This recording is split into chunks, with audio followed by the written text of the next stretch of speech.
San Diego, it's time to fire it up. From the beaches to the ballparks, from the Gaslamp to North County, no one knows America's finest city like he does. You can't just punt on a Manny Machado prime use. He's a fourth-generation San Diegan, born and raised in the heart of this community. Passionate, opinionated, and always bringing you the real talk on your teams, your city, and everything in between. Braden totally knows his stuff. He's ready for the next step. That guy is good. Live and local, it's the Braden Surprenant Show. But I think Braden's one of the up-and-coming young stars in the media game in San Diego. Now, here's your host, Braden Surprenant. What's up, San Diego, and a happy Wednesday to everybody out there in America's finest city. He's Frank Marchese. I'm Braden Surprenant. This is the Braden Surprenant Show, live and local, each and every day from 10 to 2 on San Diego's #1 sports station, 97.3 The Fan, leading up to Gwynn and Chris today. And another night game between the Padres and the San Francisco Giants. 4-game series this week. Tomorrow, we only have an hour show. The Braden Surprenant Show is only an hour tomorrow. Would have been a really good day to have an hour show today because there is nothing going on in the sports world right now. It might seem like that, but that doesn't mean we're mailing it in. We got tons to talk about on today's show. We are scratching the bottom of the barrel for today's show, No, we're boys not. and girls. No, we're not. Got tons of stuff.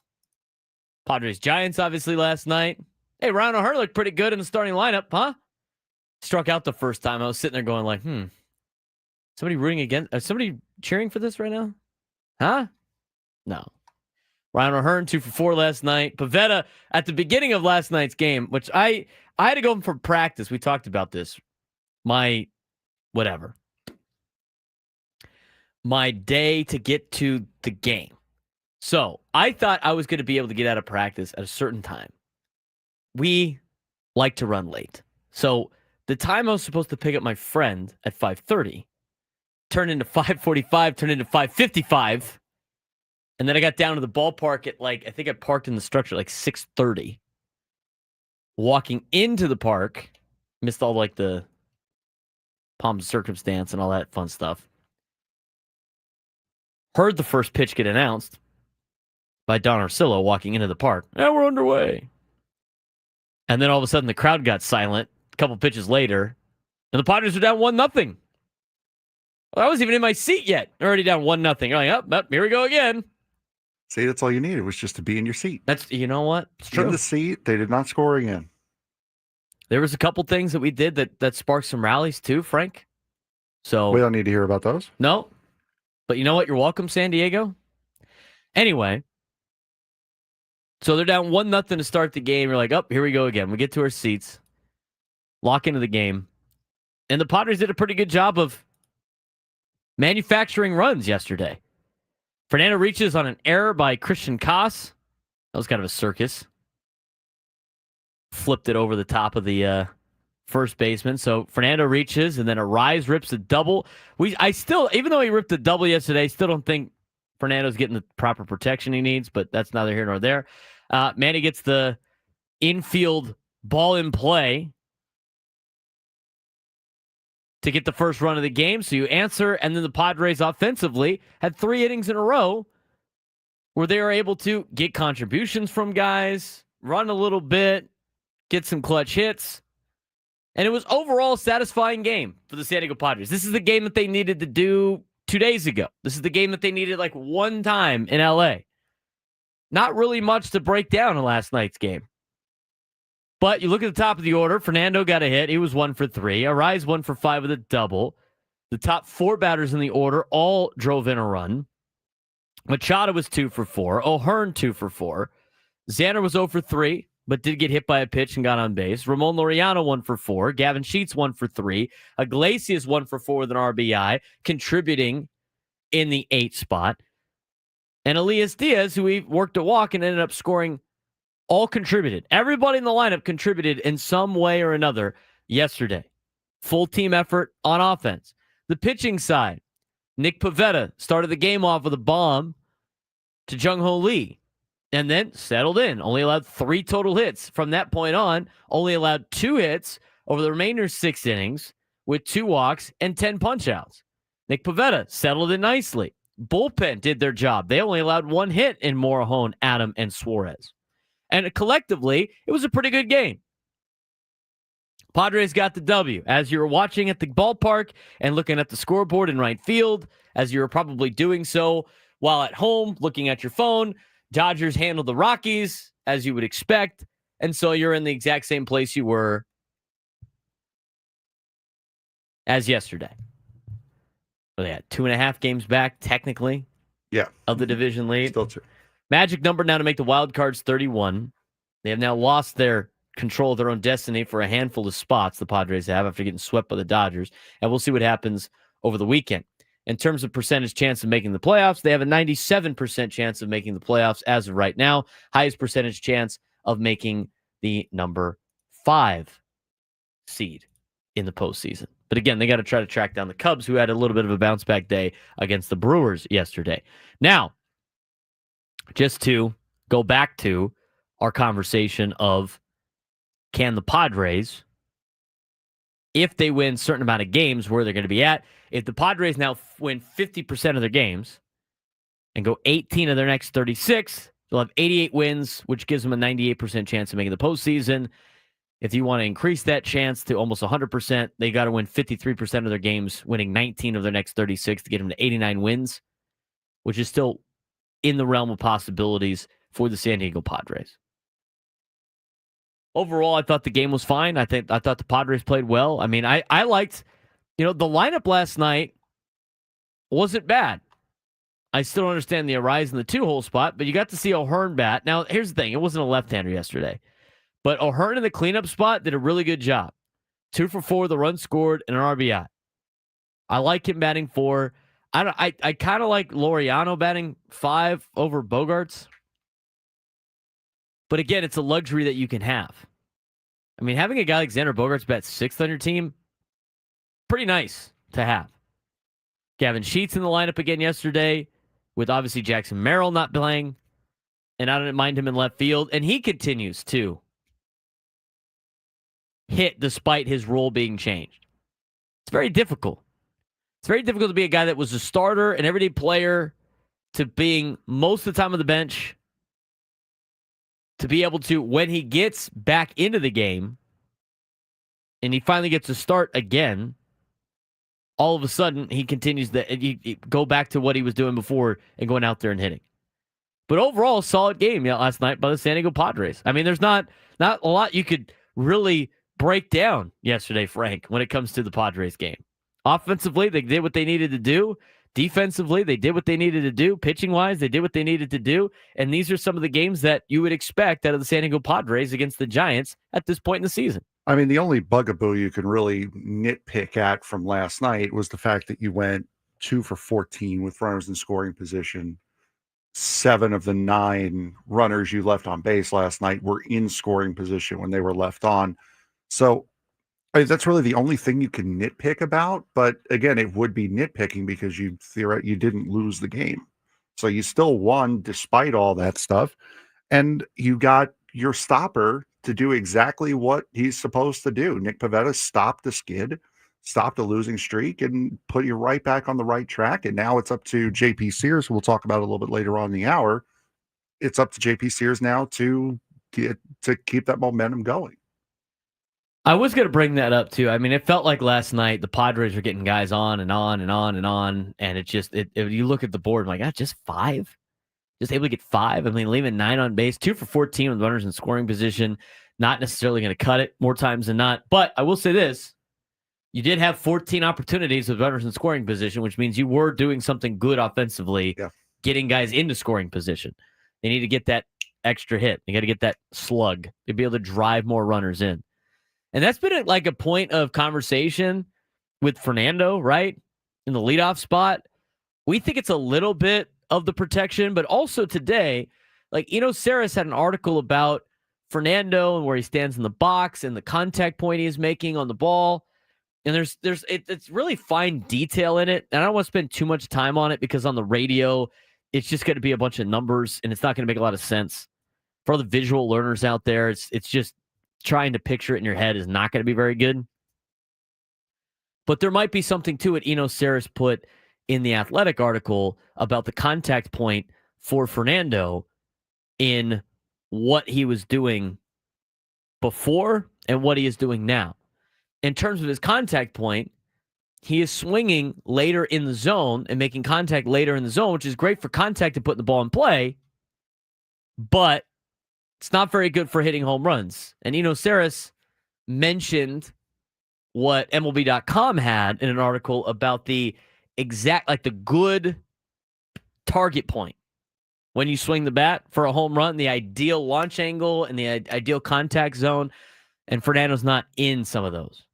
So if you want to check out that article, it's in the Athletic. Again, I didn't want to spend too much time on it, but there might be something there with where Fernando stood in the box, where he's going in terms of getting the bat through the zone, where he's making contact with the baseball, could be leading to some of the lack of pop. And again, it's not a, I'm so tired of having people be like, see, look, he's not on steroids anymore, so he's not going to be able to put the ball over the fence. Well, no, that's not the case. He's still in the top 15% in terms of exit velocity and power in terms of his swing.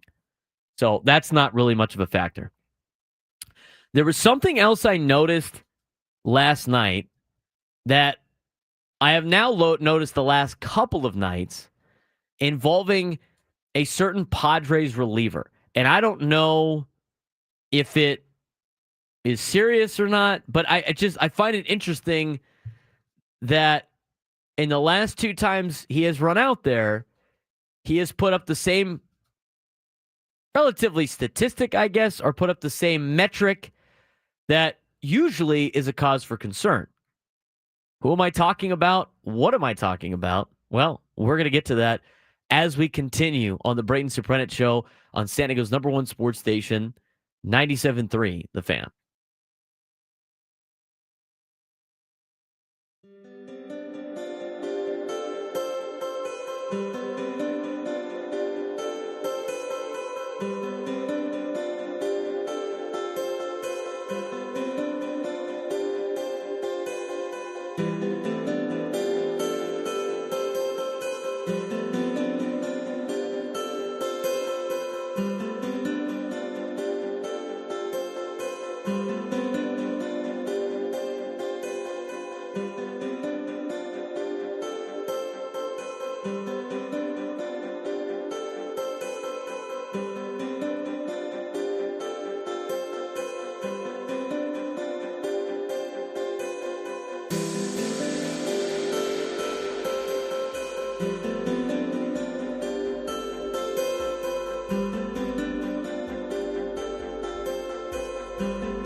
This is our 97 to the fans brought to you by Nativa Interiors. This Labor Day weekend, two iconic design companies are joining forces for a warehouse sale.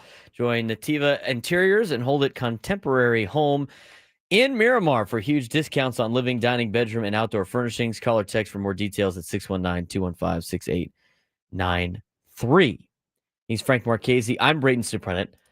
This is the Braden Surprenant Show, live and local each and every day from 10 to 2. If you haven't done so already, follow us on social media at B_SURP, at B_SURP show on social, on Twitter. You could also follow the station at 97 through the Fan SD. Follow Frank Marchese at FMarks with the Z, FMARKZ324 on social media. Follow us wherever you get your social media accounts. If we have an account, those are the handles that we use. If we don't have the account, if you can't find us, we probably don't have it. That's what we got. If you haven't done so already, on YouTube, give us a like. We really appreciate it. It helps with the algorithm. Also, that first link on the page is to the Braden Surprenant Show page. Give us a subscription to that. That would be great. It's free. It puts all of our videos right there ready to go whenever you jump on YouTube. So we appreciate you guys doing that as well. Again, it's in the description. If you are driving around and you're not watching on YouTube, if you're listening somewhere else, you can go to youtube.com/at B_SURP. It will lead to our page. Click the subscribe button and give us a subscription. It's great.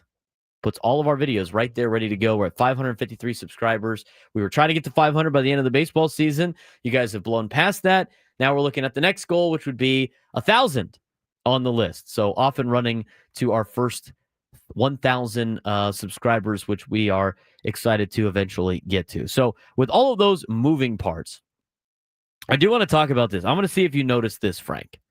Have you noticed the velocity of Robert Suarez in his last two outings? I have not, no. Robert Suarez against the Dodgers were sitting at like 96, 97 on his fastball. Before then, you look at all of his baseball savant numbers, 99, 99, 99, 98, 99, 99, 98, 98, 99. I mean, up to 100 on a lot of the four-seam fastballs, on a lot of his sinkers. And then you get to the series against the Dodgers. So I'll put it this way. Robert Suarez pitched August 11th and August 12th against the Giants. Okay. These are all on pitches that happen to be final pitch of the at-bat. Okay, so there might be some others in there where he's taken up a little bit higher. Against the Giants, Willie Adames, 98.9 mile-an-hour sinker. Against Dominic Smith, 100.8 mile-an-hour sinker. Patrick Bailey, 99.1. Elliot Ramos, 99.7. Casey Schmidt, 99.7. Rafael Devers, 100.4. Mookie Betts on the home run, 96.8. Will Smith, 97.3. The fan. Teoscar Hernandez, 98.7 on the sinker. Last night, Dominic Smith, 96.3. Against Christian Koss, 95.8. And then he finally cranked it back up to Patrick Bailey on the last out of the game at 99.7 miles an hour. Think he's tired? I mean, that or he's trying to pull back a little bit to save his arm, knowing what happened last year. Yeah, I mean, I thought that was a little bit noticeable. I don't know if it's that big of a deal yet.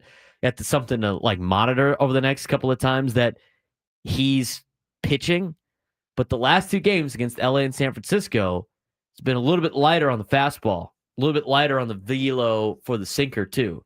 Either he's maybe it's an adjustment to try to pull back a little bit, get guys to swing out in front instead of the changeup a little bit. But I just find that interesting that he's been at 99 to 100, 98 to 100 for the majority of the season. I mean, the last time he threw a pitch that's a fastball at 96 or lower, you have to go back, and I'm still just going back. It's home run derby with Chris Berman. Back. The last time he did it was back on June 29th against the Reds. He threw it 96.8 on a sinker ball. It's interesting. He might there. I mean, there's a couple reasons for that. Like again, he could be trying to pull back to save his arm a little bit. He could be trying like a new grip that maybe he's not giving him the same velocity, but it's trying to help him get some movement on it. There are a couple of reasons why I don't think his arm is dying. If I don't think that's- so either. Yeah. I just find it, I don't think it's an injury concern either because the Padres would have been Yeah, they they'd be wouldn't be on it. They wouldn't be throwing him every other night. If But that I was the do, case. I do find it's something to monitor. It's something to monitor. His velo has ticked down a little bit. I mean, like 95 and 96 is for Robert Suarez is very, very low. Yes. It's very, very low compared to what he had been doing before that. Maybe it just looks slower because of Mason Miller. Maybe they adjusted the radar gun, try to bring people back down to earth. He needs that Shohei Ohtani radar gun. Yes. Hey, you know what? Maybe they had that on Sunday against the Dodgers. And that 96.8 is really like a 90.92. It's quite possible. Any other takeaways from last night's game? That was the only other thing that I noticed. Mason Miller hit 108. What's going on here? 110? What? What's going on? I mean, as far as last night's game goes, it was a solid performance all the way around. It was a solid, complete baseball game. That's really all you can say. There wasn't really anything other than the two dopes that ran out on the field. There really wasn't anything else that was worth pointing out. It was just a solid, well-played baseball game. Don't run on the field. It's just Yeah, don't asking do for that. trouble. Just don't do it. The fact that we had two last night was kind of ridiculous. Way to never be able to enjoy the ballpark ever again. Yeah, I Good mean, what a job. waste for like 10 minutes of fame? Not even that. I mean, I guess people in the chat are talking about it. I mean, the thing is, you run on the field, you're at the risk of getting crushed. And two people last night got crushed. Yeah. Mm-hmm. Absolutely. I don't want to spend too much time on that. I don't encourage anybody else to. I mean, that's why they do that, to make it like. Oh, yeah. Plus, the player safety is that. You don't have no idea what those people's intentions are. And both of them just doing circles around Fernando. I know. Like, what are we doing? Exactly. What are we doing? Couldn't believe. I that was not on my bingo card last night. Two of them. Seeing two of them. Well, yeah, as a player, On you're Tuesday told, night. As a player, you're told just stand there. It's not don't move, don't engage, just stand there. That's what they're supposed to do in that spot. Manny was laughing Well, a couple he of was, times. He was the furthest away from it. I think on the second tackle, Yeah, Jason Adams' reactions, what's been going around more than the videos. Xander Bogaerts had a good reaction on the second. He turns around. He's like, oh. I didn't get to see the Jason Adam one. Oh, he just kind of does the whole, ooh. No. That kind of. Gotcha. 833-288-0973, 833-288-0973. Yeah, Padres win last night. They stopped the skid, but they got to be able to build off that now. Do you think we saw enough out of Ryan O'Hearn where we're going to start seeing him more in the starting lineup? Yes. I mean, 2 hits well, you last and I night. have seen enough, for sure. 2 hits last night. He was one of only 2 players. Manny was the other one who we said would be very nice to see a 2-hit performance out of either Manny or Fernando or both. 2 hits last night, had the big home run the night before. He has struck out 12 times, but he's a high strikeout guy. I'm fine with seeing him every single day. He should be in there every single day. He's hitting 277 on the year with an 830 OPS. He's one of your most contributing OPS players on the team. I think he's only hitting 214 with the Padres, but then again, he hasn't had a lot of at bats. So that number is going to fluctuate big time. But overall in the season, which again, he was an all-star, he has the 3rd highest OPS on the team right now, at least in the starting lineup from last night. Laureano's got the highest at 903. I mean, he's having a great year, and he needs to play every single day, too. Ryan O'Hearn is behind Manny by 3 points. There you go. Manny's OPS is 833. O'Hearn's is 830. That's a guy that needs to be in the lineup every single day. By the way, Il just brought him up in the chat, Il619. How about Chris Ello last night? With the catch? Catching a foul ball on the fly off of Elliot Ramos. He said it's his first foul ball. He's had a couple bounce and roll to him, but that was the first one he's caught on a fly. Congratulations, bud. I did get asked the question last night, have you ever caught a ball in the press box? No. My answer was no, I'm usually trying to defend my laptop. My There's a lot of dents in that press box. By I've the way. always considered going after it, but there was one last year that even I went over to Jesse and Tony after, and how they always joke about how they dive out of the way of foul balls when they go up to the booth. Mm-hmm. I'm like, I never would make fun of you guys for diving out of the way of a foul ball, but now I never will. This foul ball came screaming up. Dennis Lynn had gone up to get a drink or whatever, hit his chair dead center, bounced over the press box table, bounced over the walkway in front of the press box, and landed about 7 rows deep. 7 rows in front. I mean, there's only like 12 rows that in ball that particular was, section. My hand would have been backwards had I tried to catch that. I'm like, OTL yeah, style, no, dude. I'm getting out of the way, man. We're done. Got to OTL that. Yeah. No, there was no OTLing that. If there was OTL, my thumbs would have been like on the other side of my hand. I can't wait to see Frank's OTL team next year. Lord knows, chat's going to give a couple names. The names, casing, something to do with casing. Natural casing, court 41. Frank's natural casing. You're up on court 42. Foul for Frank for not catching it. I don't think so. Yeah, when you get up there and catch it. Yeah, when you have a 110 mile an hour foul ball coming at you, let's see what you do with it. Starting pitching for the Padres has been a little, iffy. I think a lot of people had some concerns about it. Pivetta looked good last night, but might be seeing a face that you've only seen one time, and it'll be the first time at Petco Park. JP Sears expected to return tonight. What to expect? We'll talk about it when we come back.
Braden Surprenant Show live and local each and every day from 10 to 2 on San Diego's number one sports station, 97.3 The Fan.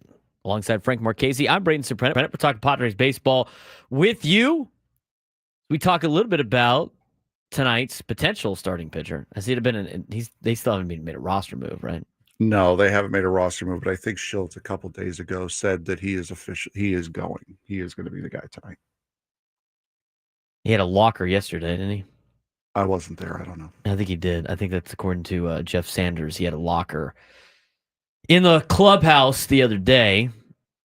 MLB.com's listed him as the starter, actually. Yeah. So there you go. So JP Sears is back. So again, don't expect a lineup until late because the roster move has to come out first. They like to take a long time on that. Yes. Don't expect a lineup until I would say at least 4:30 would be my guess. So JP Sears getting another opportunity here. JP Sears, which we thought was going to happen, right? After this kind of all these games in a row, you knew that JP Sears was going to come back at some point in time. So JP Sears is back and will most likely be starting tonight against the Giants. JP Sears is at a 258 batting average against with Oaklamento this year in 22 starts. 5 innings, 10 hits, 5 runs, 4 strikeouts, a walk on 94 pitches, and in his only start with the Padres. Very much a fly ball pitcher, and he obviously needs to be around the zone to be effective. Doesn't have that swing and miss stuff. I'm curious to see what JP Sears can do at Petco Park as a fly ball pitcher. We've talked about the metrics before with JP Sears. I didn't want to make him as excuses, but we talked about him.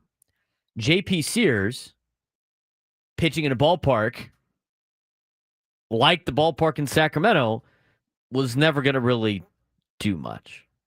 It wasn't going to be very good. And so this year, JP Sears had not been very good in Sacramento. He goes and he makes his Padres debut in Arizona. That's another not a friendly ballpark for fly ball pitchers. Ball flies in Arizona. High desert. Okay, thin air. Ball jumps even though they got the humidor. But at Petco Park, where fly balls go to die, he might have a really good opportunity to settle in against this Giants team and keep the ball in the yard. And the Padres could really use that right now as they continue to find something in terms of starting pitching. And again, the starting pitching is all based on getting you through the end of the season, not necessarily into the postseason. You have enough of the guys like Pivetta and hopefully Michael King and we'll see what happens with either Yu Darvish or Dylan Cease to get you through enough innings as starting pitchers in the postseason. It's the bullpen that needs to do the job. It's the bullpen that needs to carry your way. In his career at Petco Park, he has made one start. He went 5 innings, allowed 3 earned runs on 7 hits with 3 walks and a strikeout. He had a 2 whip. Now, that's against the Padres lineup, so it can't be too worried about that. But that was back in 2024. If you look at some of the other ballparks that are more pitchers-friendly ballparks, he's done a pretty good job. Like Miami, with the cavernous gaps and deep fences, he's got a 2.84 ERA in his career. In Detroit, it's a 2.77 ERA. I mean, all these places where it takes a lot to hit the ball out, he's got some pretty good numbers. In places where it's easy to hit the ball out, his numbers aren't very good. Again, very hitters-friendly ballparks where he gets lit up more times than not. That being said, he does have a 3.18 ERA at Coors Field, so take that for what it's worth, in 11 1/3 innings. But JP Sears can be maybe a little bit of a bridge to help you get to the end of the season. In terms of expectations tonight for what JP Sears needs to do for the Padres to win, Frank Marchese's got his prediction. 5 innings, 2 runs, 6 hits, 3 strikeouts, 3 walks, 82 pitches. That's going to be a successful outing for JP Sears. I think if JP Sears allows 3 runs, the Padres can still win. I'd like to see him get a little bit more of a bounce back, Frank. No, I agree. And that's just random numbers picked out of the air from what I think he can do and what I think would still give the Padres a chance to win.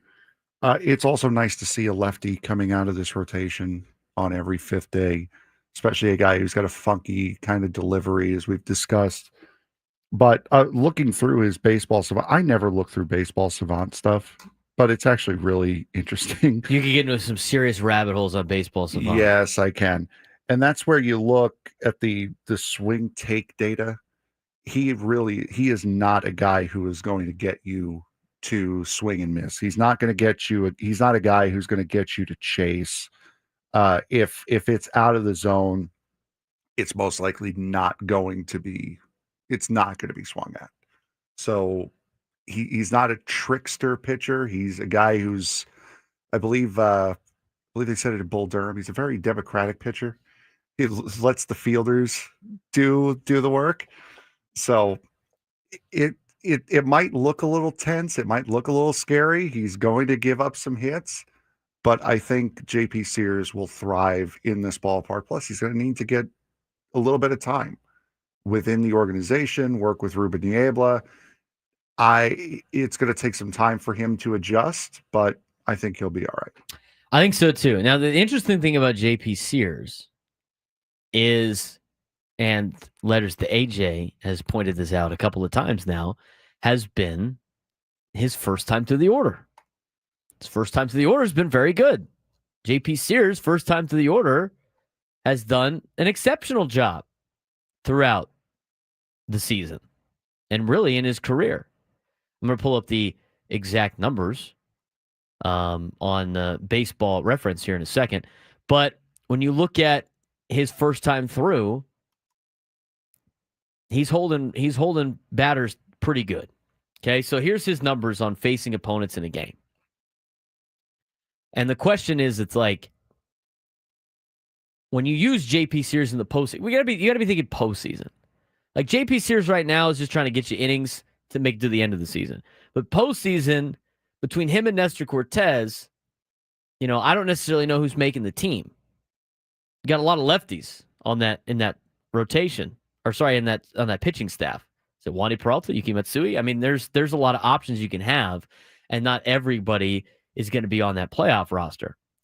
First time through the order for JP Sears has been, at least in 2025, pretty good. Left-hander with a funky delivery.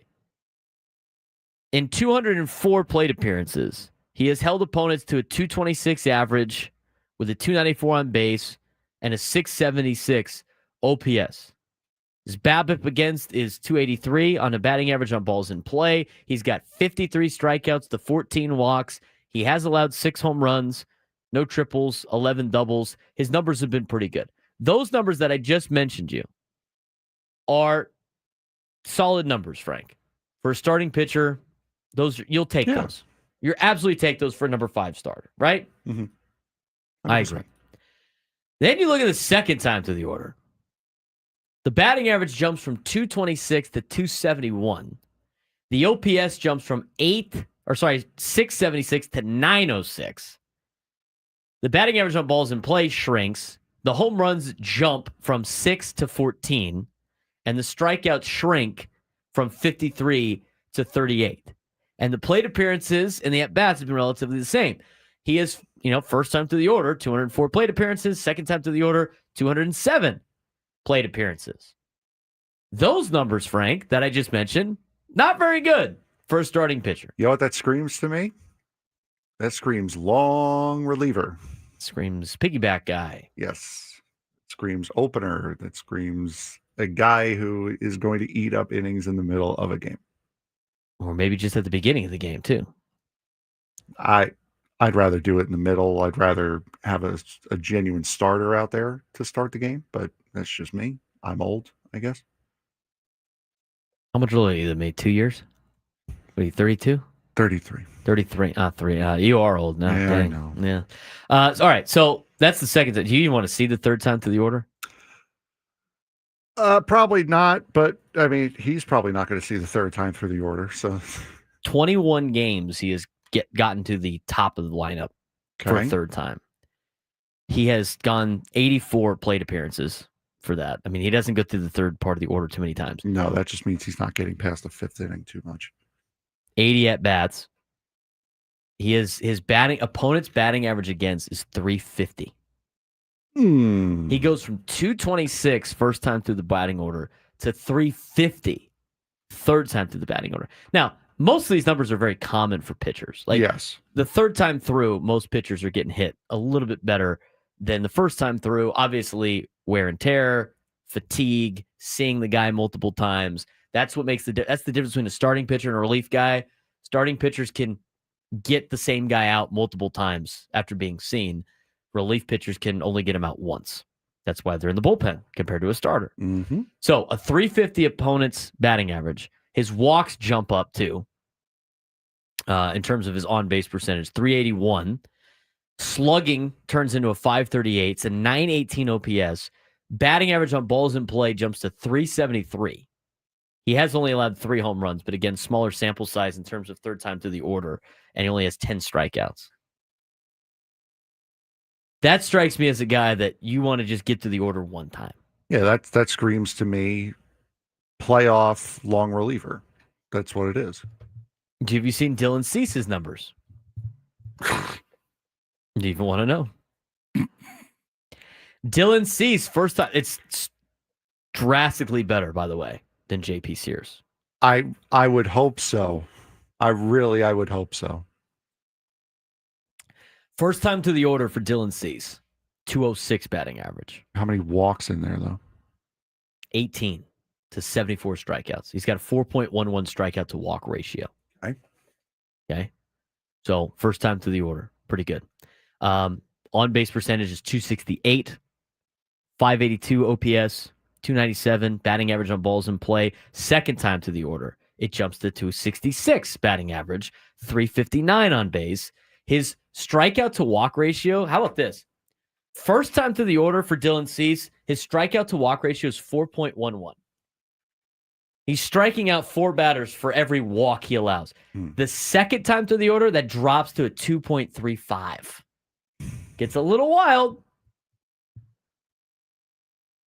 OPS jumps to 822. Third time through the order, if he gets through a second time, the third time through the order is actually not that bad.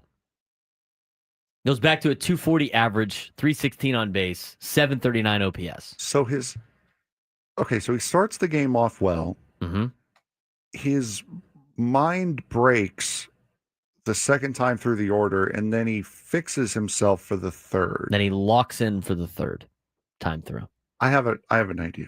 This might be a radical idea. Okay, here we go. How about instead of locking in for the third time through the order? Lock in the second time? Yes. Like, just skip that bit and just go straight to locking in. How do you fix the game. problems that you don't even know you have? You got to get the problems out of the way. Then you can fix said problems. Supposed to find those out in the bullpen session before the game, but Anyway, so if you look at the outlook of JP Sears and the outlook of Dylan Cease, maybe you start Dylan Cease in game 3 of a playoff series. Dylan Cease will get through it faster, right? He's probably going to get through the first time through the order, unless he's playing the Dodgers. Then you might as well just hope and pray. But get Dylan Cease out there for the first time through the order. That will get him about 3 innings. Maybe you let him go. Maybe you let him go. Maybe you let him go through the first time and then the top of the order for a second time. Just see how it goes. And then you bring in JP Sears. So that gets you about 3 innings of Dylan Cease. Let JP Sears go 1 time through the order until he gets trouble. I would imagine that's probably 2 innings if you want to be conservative. Yeah. Now you got 5 innings. You got a 5-inning start. 6, 7, 8, 9. 4 of your 5 guys in the pen. Mm-hmm. That's a recipe for success. Now, that being said, and we're going to talk about this later on in the show, Frank has put together a way too early look at the free agent list. If you have to do that for a guy as a starting pitcher like Dylan Cease, I don't necessarily know if you want to give that guy $35 million a year. No. Probably not. Hold on. Absolutely not. That's going to be a big no for me, dog. It's a no from me, big dog. A little pitchy for my taste. It's just not going to be the case. But in order to make it to the playoffs, this is what I'm talking about in the whole situation of like the bullpen in the postseason is more important. You're not asking Dylan Cease in the postseason to get you through 4 or 5 innings. You're asking Dylan Cease to get to the order 1 time, 1.5 times.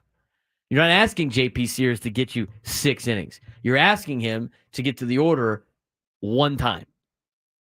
That eats up innings real quick, and now you get to the bullpen. So that's how I think you view it in terms of like the postseason plan. Now, he hasn't done. I don't want to say he hasn't done well against LA because he did have a really good start against LA here at Petco Park early in the season.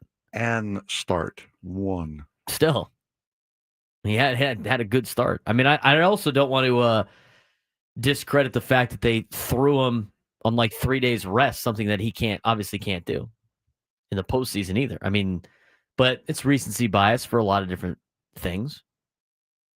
But in terms of Dylan Cease, I mean, this is the thing is you have to go with what you have. This is the team that you have, and you got to find solutions for that third guy because I think Michael King and Nick Pivetta are solid for 1 and 2. You got to find what you're going to do for game 3. You got to figure out what you're going to do for game 4. And that's including guys like Yu Darvish and JP Sears and Nestor Cortez. I mean, you got to figure out your options. You could also go Randy Vasquez. The Wandy Peralta Randy Vasquez combo was not bad. Let me tell you, that was not bad. The only problem was it just doesn't get you deep in the game. That's it. That's really the only issue. How many innings did Wandy give that day? 2? 1 1/3. 1 1/3. Yeah, because he started getting in trouble. I mean, Wandy against the top 3 guys, and I don't think he got in trouble. I think he was just he walked somebody. Didn't he just face the 4? He put somebody on base when Randy came in. I thought he walked somebody, or he looked like he was starting to teeter. Looking back on it now, that was what, Friday? That was Friday's game. He either like walked somebody or hit somebody. I thought was the case. I don't think he got that guy out. Maybe he did. Yeah, no, he only faced 4. He faced the top 4, got them all out. He got them all out. All right. Well, yeah, maybe they just pulled him. They're like, hey, we're good. We're ready to see Randy Vasquez. Who knows how much longer he would have had. Yeah, got Ohtani line out, Betts fly out, Will Smith strike out, Freddie Freeman strike out, and then in comes And then they Vasquez. took him out. Mm-hmm. thought he walked the guy, or maybe he was getting wild or something. That's what it seemed like. I don't know if I'd go 2 innings with Wandy Peralta. Struck out Freeman on 4 pitches.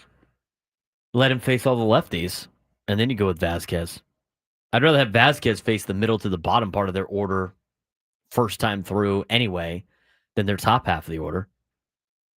But again, with everything with the playoffs, and we mentioned before, and we're going to get to this later on because it was interesting. It was on MLB.com about which World Series win would mean the most to baseball, talking about the teams that haven't done it in a long time or haven't done it at all. And you look at what you have to do in the postseason, and if you want to get to that point, because the Padres are mentioned in there, you got to get through LA. So you got to figure out a way to navigate Los Angeles the best you can. Don't do anything creative. Just play baseball. Correct. Another novel concept. These are the options that you basically have. These are the options that you're trying to put together for the postseason. And again, JP Sears gets it tonight. We'll see. And I still think JP Sears and Nestor Cortez are battling for a roster spot right now. Nestor Cortez started off strong. Second start, gave up a lot of bombs. San Diego Padres, JP Sears, start to his Padres career, not very great. Maybe he'll settle in here. Maybe he'll settle in start number 2. I'd love to see that happen. But when you're looking at the playoff roster, I mean, who are you gonna? There's gonna be an odd man out here. Looking at the playoff roster from the pitching standpoint, unless it is maybe a Yuki Matsui or someone we're not thinking of, David Morgan maybe. There's always that other option, because when Nestor Cortez was coming up, the last person we thought was going down was JP Sears, and he was the guy. I wouldn't be surprised if Yuki Matsui's not on a playoff roster, because remember, it's not like you have to cut him for the playoff rosters. Hour down, got an hour. We got more than an hour to go. We're going to talk about some new streaming deals for Major League Baseball, which just got leaked when we come back.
11 o'clock on the Braden Surprenant show. All right. We were talking kind of about the postseason roster a little bit. Again, people are going to be like, we need to make the playoffs first before we start talking about this. Well, okay. I'm going to hit the sign again. Hit the sign. The Padres win 50% of their games. They go 500 the rest of the way. They get a 98% chance to make the postseason. Despite how bad things might have been for the last 4 days, they're probably making the postseason, Frank. Anybody disagreeing with this? Tap the sign. No. Okay, so we can move on to what a playoff roster might look like. Now, here are some rules of the playoff roster, just so we all know. In a typical season, any player who is on the 40-man roster or 60-day injured list as of 11:59 Pacific time or 11:59 p.m. Eastern time on August 31st is eligible for the postseason. Was Nestor Cortez on that? I think so. One more time. Oh, yeah. Cortez? We haven't made it there yet. It's not July 31st. It's August 31st. So you have this month. Anybody that's been on the 40-man roster or 60-day injured list as of 11:59 p.m. Eastern time by August 31st is eligible for the postseason. Yeah, He's on Cortez it is we're eligible. not there yet. Okay, so they could still add guys to it to be eligible. Those on the restricted list at that point are also eligible if they haven't been suspended for performance-enhancing drugs during that season. RIP Profar. A player who doesn't meet said criteria for postseason eligibility can be added to a team's roster in the postseason via petition to the commissioner's office. Nobody's going to do that. Roster rules for the postseason. You got a 26-man roster, and you submit a 26-man roster prior to each round of the postseason comprised of postseason eligible players. A club may request permission from the commissioner's office to replace a player who is injured during the course of the series, but that player is then ineligible for the rest of that round and the next round, if there is one. A pitcher may be replaced by only another pitcher and a position player only by another position player. Teams carry extra players throughout the postseason in the event of injuries, and those players, as well as players on the injured list, can be in the dugout during games within reason. Okay. So, you look at the roster for the Padres. This is where you got to make some interesting decisions. So the Padres then, Frank, need 13 pitchers for the postseason. Okay. Without including Yuki Matsui, by the way. Mm-hmm. I've gotten you down to 14 pitchers. You still need to cut one or not have him on the roster or be a thing where he's not on the first round roster, but he's on the second round roster. Remember, they can do that too. So I think you look at it from a perspective of bullpen, swing arms, and starters. Because again, the starters, like, there's not going to be a lot of them. There's going to be starters that are in the bullpen. Some of these guys might be piggyback guys. If you look at the bullpen right now, Adam will be on there. 100%. 100%. I'll just start locking guys in here. Adam's a go. Jeremiah Estrada's a go. Again, these are all barring injuries. Mason Miller's a go. That's 3 off your list. Then you go to Adrian Morejon. He's a go. Mm-hmm. David Morgan, Wandy Peralta, Robert Suarez. I think Suarez is a for sure go. Yes. I would say if anyone would not be a go, I think for the money that they're paying Wandy Peralta for the season that he has had, it would unfortunately be David Morgan's the one that's off. If you're just picking between those players. I would think Morgan would be on for the wild card series because it's less games. So you would want that swing arm like Sears or like a Cortez for the divisional series if you make it that far. But that would be my guess. I would have to say Morgan would be the one to go. And he's been great this year too. He has. Then you look at the swing guys. Nestor Cortez, Yu Darvish, JP Sears, Randy Vasquez. Darvish will be on the roster unless he's hurt. Yeah, Darvish will 100% be there. I think it's an interesting case for all 3 of those swingmen. Okay, I'll leave them off. Starters, Cease, King, and Pivetta. Again, that's just in alphabetical order. Those guys will all be on the postseason roster. And you'll go with King and Pivetta as 1 and 2, flipped either way. I mean, the more King spends on the IL, the more I want him not pitching in game 1 with the recent knee deal. But that leaves you, so 1, 2, 3, 4, 5, 6, 7, 8, 9. That's 9 of the 13, which gives you 5 guys battling for 4 spots. And by the way, We haven't even factored in Yuki Matsui. Yuki Matsui's not on that list right now. So if you throw him on the list, then it's 6 guys for 4 spots. And we have nothing. We haven't even brought up Joe Musgrove's name. No, because Musgrove should not be pitching this postseason. I know as much as he wants to, he is more valuable next year than he is this year. I agree. Don't get emotional on the decisions for the Padres or for Joe Musgrove. I wouldn't. I honestly, what's Yuki's ERA? It's up over 5, is it not? Yuki's is not good. I'll look it up right now. I'm sorry. I would leave Yuki Matsui off the playoff roster. I think it's like a 541 maybe was the last I saw it at. That's not a playoff roster. And at that point, right, I don't care about the money at that point. You are not coming in a chance to ruin a playoff game for me. Sorry. Yuki Matsui's 2-1 with a 4.63 ERA. No, on sorry. The season. Bye. You're not on the playoff roster. Not compared to what Wandy Peralta's done. Wandy Peralta, who's a veteran, has done it before. I got to look up. Did Yuki Matsui pitch in the postseason last year?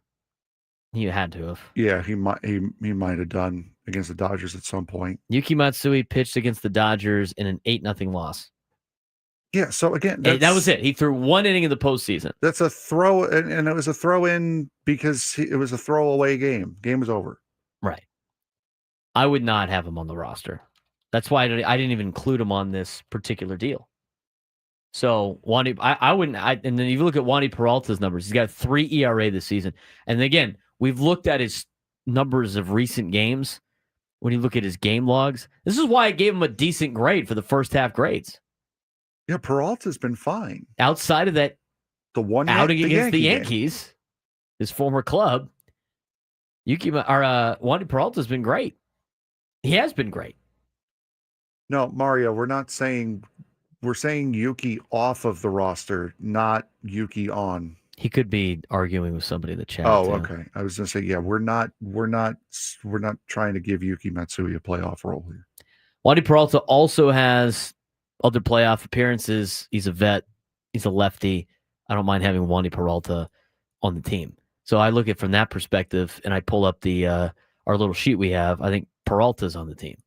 So now you're looking at other spots here. Nestor Cortez, JP Sears, Randy Vasquez, David Morgan are 4 players battling for 3 spots. For the wild card series, I would say it's going to be either Cortez or Sears. For the 3-game series, I'd rather have more short bullpen arms than a swing guy. That would be what I would rather have. I'd rather have David Morgan for a wild card series. Yes. Yeah. I'd rather have him. I think he would be on it, which leaves you Cortez, Sears, and Vasquez. And you go with Cortez and Sears over Vasquez? No. No, I would go with Vasquez and either Cortez or Sears, whoever performs better down the stretch here. I'd probably go Vasquez and Cortez. Cortez has playoff experience. He does have the playoff experience, which is why I would assume it would lean towards him being that, but I don't. I'd have to see how they both pitch. And he's coming off of not that great of an outing, obviously. JP Sears, I don't think he's ever played. He's not pitched in the postseason. He's been with the A's the whole time. As far as Yuki Matsui's contract is concerned, he's $5.5 million this year, 5.75 next year. He has an opt-out after next year, which I don't see him opting out of. I don't see him ever opting out. 6.5 million in 27, 7 million in 28, which is again another player option, and he's a free agent after that. I understand the Padres playoff; they're tied with his contract, but when it comes to the playoff roster, he doesn't need to be DFA'd for a playoff roster. You make the cut or you don't. Yeah, he'll still be on the team, and he'll probably be like that. Break glass in case of emergency. Yeah, he'll be on the taxi squad. Right, 100%. I mean that's what I would do. But again, there's a lot of moving parts here. I think the Randy Vasquez. To me, I think David Morgan has played himself onto a postseason roster. Yes, at least for the wild card round, 100%. I mean, you never know what you're going to get with the other arms out there, right? I mean, David Morgan's 1-1 with a 1.78 ERA this year. He's been phenomenal. It's been phenomenal. He's 35 in the third innings, high velo guy. I mean, added to the wealth of arms that the Padres have in the bullpen. I mean, the only thing you hope is it's not a Tom Cosgrove thing where he falls apart next year. That's the only thing you're hoping for right now on him. When they brought him up, though, they were super high on him, because that was like why is David Morgan getting called up in Double-A when you have all these other guys, Bradley Rodriguez and stuff like that? And it's like AJ Preller liked him. Kid's stuck too. Throws hard, and he's been up here to his credit. Time, and he's stayed up here. And I think he's going to continue to stay up here with what he has done in that bullpen. Makes that bullpen even scarier in the back end. 100%. By the way, the Houston Astros are just continuing to disintegrate in Detroit right now. The Carlos Correa effect. Yeah. You could take the guy out of Minnesota. You can't take the Minnesota out of the guy? Come on. Detroit put up 6 runs in the first inning. Framber Valdez is still in full meltdown mode right now. It's 7-0 now going to the 4th inning. Houston Astros still have not scored, by the way. It's a 31-inning scoreless streak I think they have going right now. And they had a runner on third with less than 2 outs last inning and couldn't get him in. Well, makes it 24 innings not seem that bad. Yeah, I know, right? Not still pretty bad.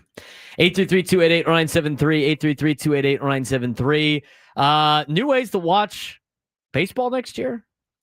There's some rumors on the new streaming deals for Major League Baseball. We'll tell you what the rumors are. It's not for certain yet. Obviously, got to wait for the Padres and their TV deal, but some interesting things to talk about nonetheless on how you might be able to consume Padres baseball in the future. As we continue, Braden Surprenant Show, San Diego Sports Station 97 through the Fan.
Baseball talk on 97 through the Fan is presented by Paramount Plus. You can't count on much these days, but you can always count on Sundays with the NFL on CBS and Paramount Plus. Watch your local NFL game live every Sunday on CBS and Paramount Plus all season long. Visit ParamountPlus.com/NFL to get started today. He's Frank Marchese. I'm Braden Surprenant. This is the Braden Surprenant Show, live and local each and every day from 10 to 2 on San Diego's number sports station, 97 through the Fan. Thanks again for making our day a part of yours. A beautiful day it is in the month of August in America's finest city. Padres got a victory last night over the San Francisco Giants. We've been talking about that for the first couple parts of today's show. We'll talk more about tonight's game for the Padres. JP Sears expected to get the start tonight for San Diego. We'll break that down later on. We'll get a little bit of NFL and college football talk, too, later on in the show. Week 0 is this week in college football. We have 5 college football games on Saturday to get excited for. Now, this came out this morning, and Eric Grubner got to tease something. He can't have he didn't say the details of it, but he got to tease something on Bennett Woods last week about maybe TV deals. And this is the latest rumor that came about. Now, nothing's official. We don't know anything, and we can't report on anything until, we know for a fact this is going to be the case. But kind of some rumored items out there in terms for how you can consume Padres baseball or baseball in general in 2026. Taking a look at some of these reported changes. Now, Frank put a good list together here on what exactly was broken down in the article. So I'll let Frank do his mic swing. And it sounds like there's not going to be any more Friday Night Baseball on Apple TV, Frank. Yeah, no, it sounds like Apple TV Plus is out now. It's going to be out completely. And instead, those games will be moving over to Peacock, as well as Sunday Night Baseball and the Wild Card Series will be exclusively on NBC and Peacock. We're also seeing that the Home Run Derby will be on Netflix. That's reported in this deal, as well as the big one, which would be MLB.TV getting bought out by ESPN. ESPN's doing a lot of stuff to try to get basically all the live sports. They are on this streaming platform, thinking it's going to be a big hit. We'll see. I mean, they're going to force diehards will have to watch it. But I don't know. Can you get the streaming numbers that they're looking for? They're going to, because if you put everything on there, people are going to want to watch it. So they're going to strapping a rocket ship to this thing is what they're doing. And the people that are diehards of baseball that don't care about the other sports are just going to pay for the baseball season and then drop it off, hoping that they just accidentally continue to pay for stuff. I like the ESPN stuff. See, I'm probably going to get this ESPN thing. And to be honest with you, it's going to make it easier for a guy like me that doesn't watch a lot of television. I watch mostly live sporting events. So in terms of getting the next kind of TV package together, if I just pay for this one app, which is never the case, right? Oh, if I just pay for this one app, and then it's like, well, and then I need this app, and then I need that app, and then I need this app, and then it's almost like as much as cable anyway. But I do like ESPN acquiring MLB.TV. I think that's very interesting. Now, to recap what Frank said, NBC and Peacock is expected to take over the Friday night games. Apple TV Plus is out. And they will take Sunday Night Baseball and pick up the wild card games. So like those deals that ESPN dropped. So ESPN dropped their national games of the week, their nationally televised games. And it looks like they are trying to go with the regional sports and the regional networks, where they get probably more content, obviously, on a daily basis instead of the big production national content. ESPN still wants involvement in local MLB rights. I find that very interesting. To me, that makes a lot of sense. Like, working for ESPN Plus in some capacity, you get to see some of the inner workings of ESPN. Mm-hmm. They just like the quantity over the quality of the broadcast. They just want as much of it as possible. Their main broadcasts that are on their main networks, they want to be done really well. But based on what I have noticed from doing games for from an independent contractor standpoint, being on ESPN Plus, there's definitely a list of games that they pay attention to and games that they're like, we don't really care how you put it on. Just put it on. We'll just take what people watch. And there's a lot of that content on there. So ESPN has deals with most conferences in college athletics in which they have every single sport, like team sport. Mm-hmm. I mean, all of USD's athletics are on ESPN Plus. Like every time I broadcast for them, it's on ESPN Plus. UCSD in the Big West has everything on ESPN Plus. The only one that doesn't is the Mountain West. They have their own Mountain West network, which I think is with Stadium. But I would imagine, well, they haven't signed a new. Do we have a new media deal yet? Wasn't that coming like at the end of March for the Power 12? No, I Isn't that what they teased? That's going to be. That's supposedly the deal that we were talking about with CBS, which is basically the same deal as the Mountain West deal. Yeah, they haven't signed it yet, right? No. And they're like going to put some other thing. But who knows if San Diego State's going to be on ESPN Plus. But anyway, ESPN's buying, and then they got the deal with the WWE, right? Yeah, you're right. They just got that deal. With WWE.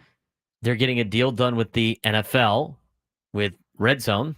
They just lost the UFC, which is very interesting how they would lose UFC but get WWE, which are both owned by TKO, which, that's interesting. I think non-subscription fights probably are better for ESPN. The WWE, I think, fits ESPN's clientele more than the UFC does. Where CBS and Paramount fits more the UFC clientele. Plus, with Paramount, like that used to be, what was that? Well, with Paramount, the numbered fights aren't going to be pay-per-view anymore. I know, but it's still going to be on Paramount Plus. It's the same thing as the WWE on ESPN. What I'm saying is, the clientele for Paramount and CBS. Yeah, I mean, they already had the Ultimate Fighter, right? Yes, yeah. So they already had Spike the Ultimate TV, Fighter when it was Spike, and then that turned to Paramount Network, which is now probably all on Paramount Plus. UFC has already been built into CBS and those kind of things, so it's not surprising to me. And then the WWE going to ESPN, also not surprising.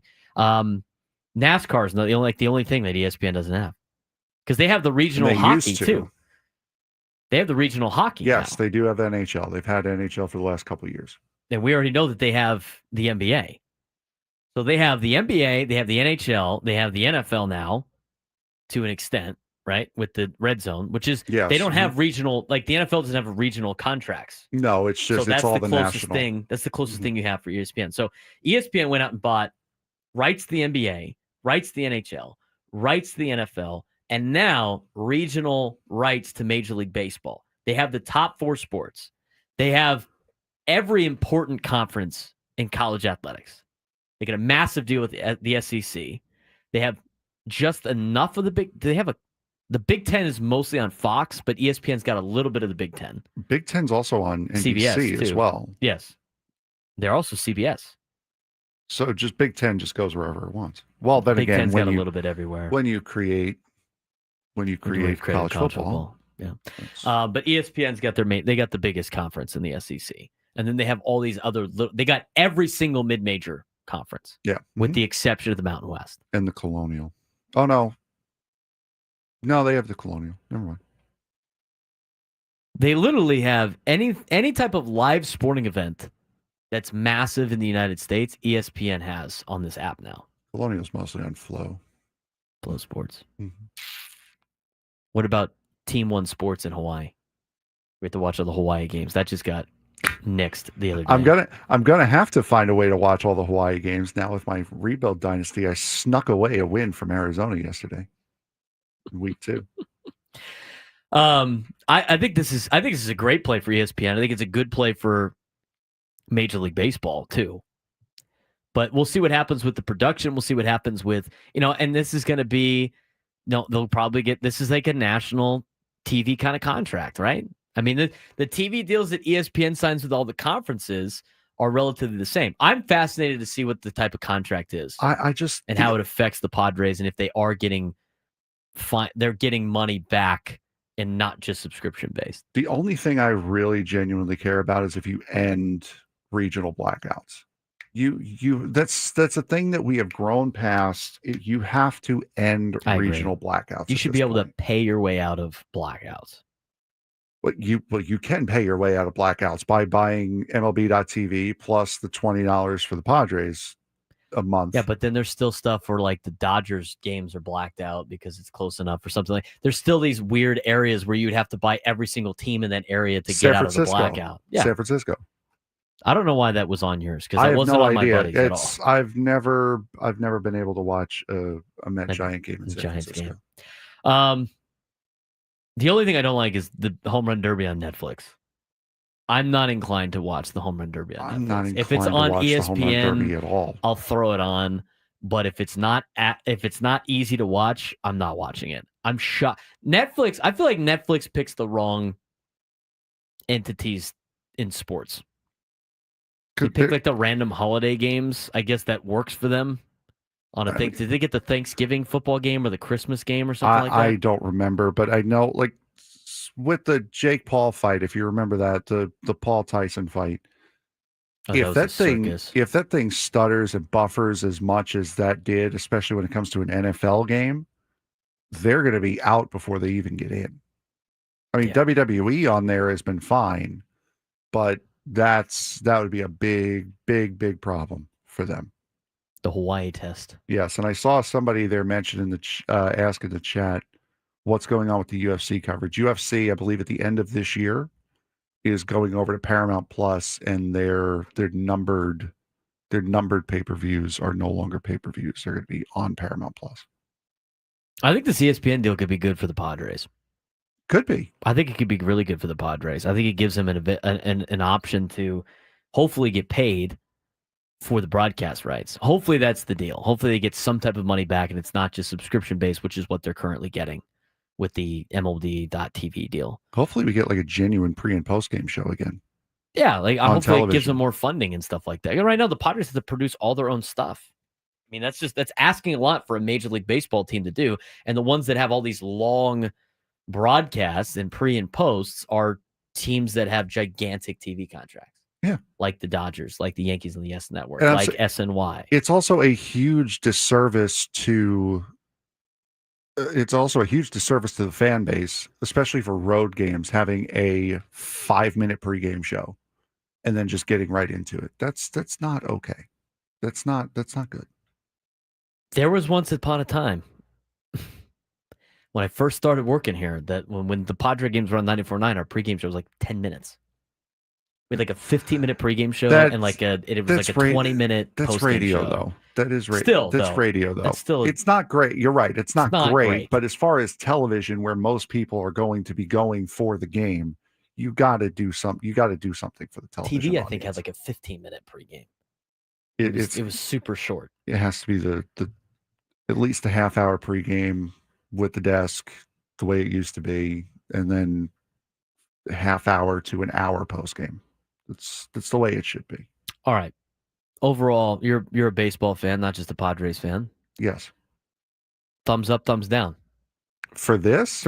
If it gets rid of local blackouts, it's 100% thumbs up. If it's like what the MLS does, where you have to pay for Apple TV and then you have to pay for the monthly subscription for the right to watch the MLS games, thumbs down. I look at that ESPN price, right? What they say was going to be $30 a month. Yeah, it was going to be 30, yes. $30 a month to get all of this stuff is worth it. Yeah, to get all of it. $30 a month plus everything else to get access to it. Yeah, is not worth it. At least for a consumer, in my opinion. Now, will I do it for the Padres season? Probably. And then at the end of the Padres season, I'll be like, cut it off. I'll do a lot of things for Padres baseball and a lot of things for TCU football. That's basically it. There's nothing else worth whatever. Like sometimes I get SiriusXM radio in the fall just for college football, which is mostly just so I can listen to Brian Estridge. Like TCU football. Like I love Hofstra football and Hofstra basketball, and I love auto racing, of course. Right. Mm-hmm. I am not spending $30 a month for Flow Sports basketball and Flow racing. I'm not either. I'm not doing that. If it was $30 for all of what Flow Sports has to offer, Yeah, absolutely. I'm in.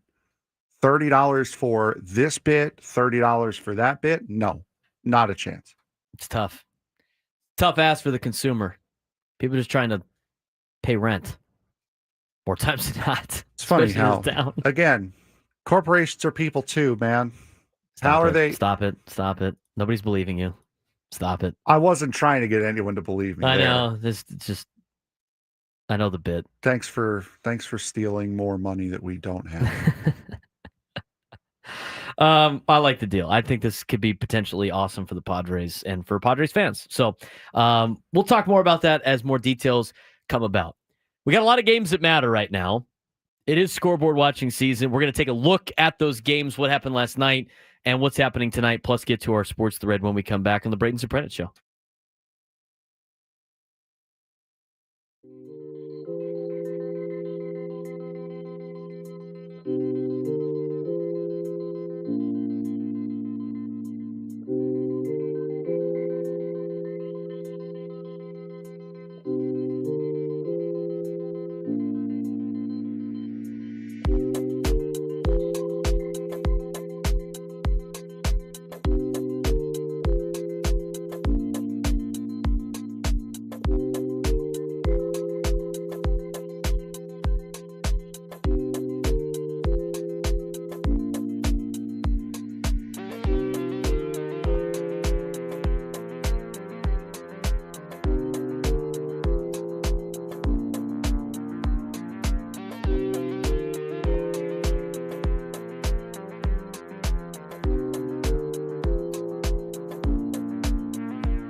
11:39 on a Wednesday. This is midweek right now.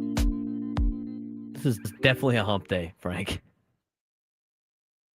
What gave you that feeling? The fact that we've got a bunch of afternoon baseball on, the fact that we are scraping the bottom of the barrel. I got some good football stuff later on the show. I can't wait to get to.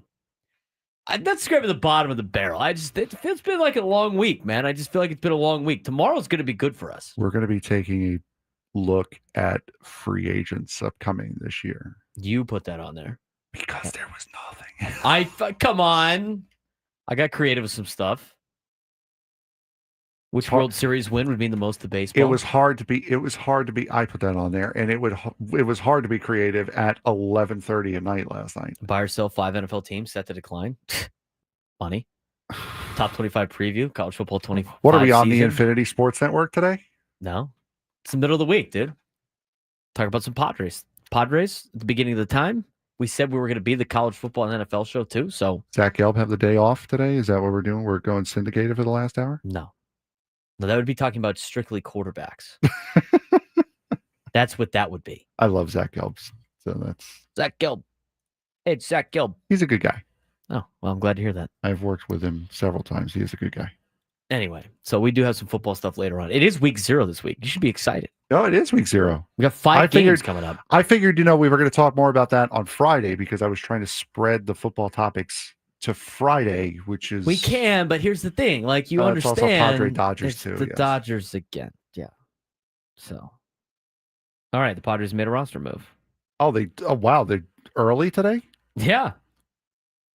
You want to take a wild guess what it is? Don't even look at it. Take a guess. You're going to be nails on this. Vasquez down. No. He's already down. Oh, Cortez down. No. We talked about it earlier. We said for sure this was going to happen. Bullpen guy. Oh, what? Oh, Marinaccio. Marinaccio. The Karate Kid is getting sent down. JP Sears has been recalled. Ron Marinaccio is getting sent back down to El Paso. Option backed. Sears will be our starting pitcher tonight versus San Francisco, according to the Padres. It's now official. I forgot he was even there. We talked about it. I told you it's a Wednesday. We gotta get fired up on a Wednesday. All right, it's time to get it into gear. Okay, it's time to get it into gear. I don't know what we've been doing the last whatever. You know what? You know what's gonna get us into gear? You know what's gonna get us into gear? It's gonna be Brandon and Carlsbad. Brandon, get us into gear. What's going on? What's up, man? Let's have a day, huh? What's up, Frank? Good to talk to everybody. It's me, Mr. Toxic Positivity, coming straight at you. Toxic Positivity. Well, I heard you guys say that yesterday after we hung up, and I see a little bit of chirping in. Sometimes I say hi to everybody in this section. I don't care. I think if we worried about what people thought about us or say about us, it would be a world of you dragging on someone else's BS. I agree. With that being said, we are the Padres. We're not going to drag on anyone else's BS. We're where we're supposed to be. We're winning. We're going to make it there. And like you said, you might have a little Mr. Toxic Positivity. You said at the beginning of your broadcast, we could go 500 and still make the playoffs. Now, I don't want to do that either. I don't want to do that. Absolutely not. Yeah, man. And look, I'll check myself. If I've been sounding like I'm not holding them accountable as a fan, as someone that's been a consumer of season tickets since Jack Murphy and the posters and everything. Like, yeah, dude, we want this. We deserve it as a city. We've lost teams. I've regurgitated that over and over. So don't get me wrong, you guys out there. Yeah, we need to pull our heads out of our butts on certain standpoints, make strong and smart roster moves. Like, yeah, we're not GMs and we're not coaches and we're not managers, but yeah, dude, like the whole O'Hearn thing, like, look at him and he keeps producing. So let's give him a little bit more of a shot. Other than that, you guys, and I also agree, just talking the TV points. I work with a bunch of athletes, and I love to watch athletes that I've worked with blossom and eventually make a pro field or fighting in a cage or serving in a competition or whatever they're doing. And I'm tired of buying a million different apps, as you guys know. So if we can centralize some of these locations and make it more affordable, because I think that as a consumer and a fan of many sports and as a coach, I'm tired of buying all these apps. So if that works out good, That's great. And it puts Padres on a broader spectrum, and they deserve it too. We've worked hard. And I do believe before at least I pass away, and I'm 47, hopefully sooner than later, that we get a pennant for our city. So thank you guys. I'll always love the broadcast. I love calling in. Thank you too, Frank. Smile a little bit more, Frank. Man, you're a solid guy. You see you back there. The analytics are great. Put a smile on it. Hard to smile when you're a Mets fan, Brandon. Come on now. Come on. Frank. Hey, you know what? I got love for the Metropolitans. Here's why. Because to me, the Yankees are the West Coast Dodgers. So I'm with you. Brandon, appreciate the phone call, brother. Hey, I'll ride on you guys. Thanks. It's awesome. Michelle keeps chirping at Brandon, by the way. So Brandon in the chat, go deal with that. Go deal with that. That's the best way I could put it. She loves Brandon and Carlsbad. It's great. 833-288-0973. 833-288-0973. You know what we got? We got Lou and Lucchesi. I haven't heard Lou in a long time. Lou, long time, no talk. What's up, buddy? Hey, what's up, guys? Hey, I really appreciate the foreshadowing on Padres delivery next year. I was annoyed initially with the Apple TV, but there's ways around it because they got a free week's trial and you just need a different credit card. But Peacock didn't play that game, and I just hope they don't mess with my direct TV because I'm camping out in the boonies, and there's nothing like satellite delivery. If they don't mess with that, I'm okay. Because if I don't get games, there's always 97.3 The Fan, which allows me to get a lot of stuff done, like gardening and computer work and stuff like that. But do you know when this actually is all going to come together and it'll be official? I have no idea. This is just the rumors, Lou, and I appreciate the phone call. I know we'll probably be told by the Padres about any potential TV deal, any potential conversation about the future, but this is what some of the behind the scenes workings that have been leaked out, with potential ESPN and Major League Baseball. So obviously the nothing will be official until we hear word from the Padres, but sounds like there's some when there's smoke, there's fire, Frank. Yeah, no, absolutely. 833-288-0973, 833-288-0973. I have time for one more phone call before we get to the sports thread. Emily in El Cajon, you're on the Braden Surprenant Show. What's going on, Emily? Hi, you guys. Hey, I had a question since you're an authority on this subject. Now, I'm a football fanatic. So are you telling me that if it's out of market, I'm not sure what that means, but when it says ESPN or it says YouTube, you have to subscribe to those channels to watch a game? According to this, and I appreciate the question, Emily. She asking about, what is she asking? She's saying if out of market games, if you're going to have to subscribe to out of market games. Now, I don't think so. Again, you're going to have to pay a monthly subscription for the app. That we know. It's pure speculation on our part whether or not you're going to get all of the content for free the way you do currently on ESPN Plus right now. Yeah, we have no idea. All we know is that these entities are negotiating with MLB about certain products they want. Yeah, we don't know if you're going to have to pay an extra subscription to get this stuff, or if, like Apple TV does with the MLS, it's hidden behind a paywall, so you're paying for the app plus you're paying for MLS Season Pass, or if it's like ESPN Plus right now where you just get it. We don't know what the case is yet.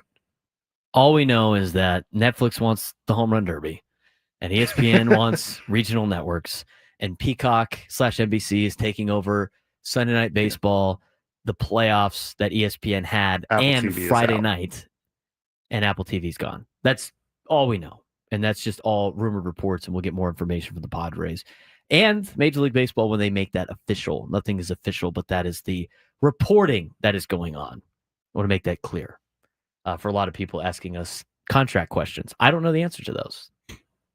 Anyway, sports thread time. You know that group chat? The one that's always blowing up with the biggest sports takes, debates, and breaking news? You got barbecue back there, and you didn't invite me? Yeah, we've got that too. Welcome to the Sports Thread, where we break down the top 5 stories in sports, just like you would with your crew. Oh, no! Disaster! What a bad idea! No filters, no silence, just real talk. All right, Frank, what do we got? Boy, we've got a number of things to get to today, starting with Number one. the Colts quarterback. With the Colts quarterback Anthony Richardson Jr.'s future in flux following Tuesday's decision to name Daniel Jones the team's starting quarterback, Richardson's agent reacted with disappointment in the move and said that he is unsure of his client's future with the team. The agent, Dedrick Jackson, stopped short of demanding a trade, but he wondered aloud whether Coach Shane, the quarterbacking decision may have been predetermined when the Colts signed Jones in March to a 1-year, $14 million contract. We have a lot to discuss, Jackson told ESPN of his impending conversations with the Colts. So, do you feel as though Richardson was given a fair chance at the starting quarterback position? As a member of the Colts, Yes. altogether? Yes. I would say so. I don't think he's very good. I don't think he was very good coming out of college. I think he had a couple of good games, and he had a live arm, and everybody thought he was going to be legit. And then the first year, he started off strong before getting hurt. And then last year, I mean, he had to pull himself out of the game last year because he was out of breath, down by the red zone. I mean, at that point, that should have been the final nail in his coffin. And then they had to go. Did they end up going with Flacco at some point during the last season? It's just like, if you can't ward off Joe Flacco, which is, I guess, everybody in Cleveland right now, I don't know what to tell you. I mean, Daniel Jones is not a good quarterback. He's not very good. No, he's not. He's not good. And the fact that he came in and beat you out is everything you need to know about Anthony Richardson. That's everything you need to know. On a 1-year show me deal, too. Yeah. So many times. Here's the deal. This is probably the first time this guy's ever had to win a job without just going somewhere else. It's the NFL now, man. You know what that stands for? Besides no fun league, not for long. You got to perform. He didn't do it. And now Daniel Jones is starting for the Colts. Are you kidding me? I'm sure many Colts fans wish they were. Number two. This is our Colts. Enough with that guy. Enough. It was cute last year. Now it's getting annoying. He's doing halftime concerts. Let's give He's that doing a rest. halftime concerts? Yes, you didn't see that? No. He was on the field last week doing a show at halftime. Oh my God. What in the OMG is going on? Stop. Enough with that guy, please. This is our Colts. John Wall is retiring after 11 seasons in the NBA. It felt like so much longer, honestly. Wall, 34, played most of his career with the Washington Wizards after they made him a first-round draft pick in 2010 out of Kentucky. The 5-time All-Star point guard finishes with an NBA career averaging 18.7 points and 8 assists per game. Wall, in a social media post, said, "Today I'm stepping off the court, but not away from the game. Basketball will always be in my life, and new opportunities present themselves. I feel now is a time to walk away confidently into my next chapter." It's also been reported that he is now going to be an analyst for Amazon Prime's coverage of the NBA. What do you take away from John Wall's career other than this? John Wall, that's it. That's it. It's the only thing I take away is this. I remember this in high school. I remember doing this in high school. This was like a big deal. Yep. That's it. We played Kentucky or something, Duke? Yep, Kentucky. Yeah, Kentucky. Yeah, I just remember from the Kentucky days. That's it. Goes to the NBA. That was all. Don't really know. That's it. That's all I remember. That's all. What do you take away, Frank? That's it. That's right. That's all I got. Moving on. Number three. There's so much speculation about Texas quarterback Arch Manning's future in the media and even within his own family, and it can be hard to keep up. On Tuesday, Manning insisted he is not plotting out how long he will stay at Texas or whether or not he will enter the NFL draft, despite his grandfather's recent prediction to Texas Monthly Magazine that he will be with the Longhorns through the 2026 season. I don't know where he got that from, Arch Manning said in his first meetings with reporters since SEC Media Day. He texted me to apologize about that. I'm really just taking it day by day right now. Is Arch Manning going to be a Longhorn after this year? I don't see why not. Unless Starting quarterback on a good program. he's in a well, yeah. It's not like with no one coming after him. he doesn't need the money. It's right? also a program with lineage of getting people to the NFL. It's also another program that can give you a ton of NIL money. So it's not like he's going to transfer to go somewhere else. He's going to stay there. Unless he's just awful, which I don't think will be the case. And if he's just awful, then he'll go somewhere else. But I don't imagine that being the case. The only way Arch Manning does not stay at Texas is if he just doesn't play well and he gets beat out and then there's no starting spot for him. That's the only way I see that ending in him not being a Longhorn. We don't have enough time to get to this one, but I do want to get your take on what Urban Meyer said about the Michigan penalties for their stuff. I'd love. We need to talk about. Yeah, that. I want to discuss that with you on the other side of the break. Urban Meyer and how fake that guy is. We'll talk about that when we come back as we start the noon lunchtime hour. Rod, what's for lunch, buddy? Let us know. Braden Surprenant Show rolls on.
San Diego, it's time to fire it up. From the beaches to the ballparks, from the Gaslamp to North County, no one knows America's finest city like he does. You can't just punt on a Manny Machado prime year.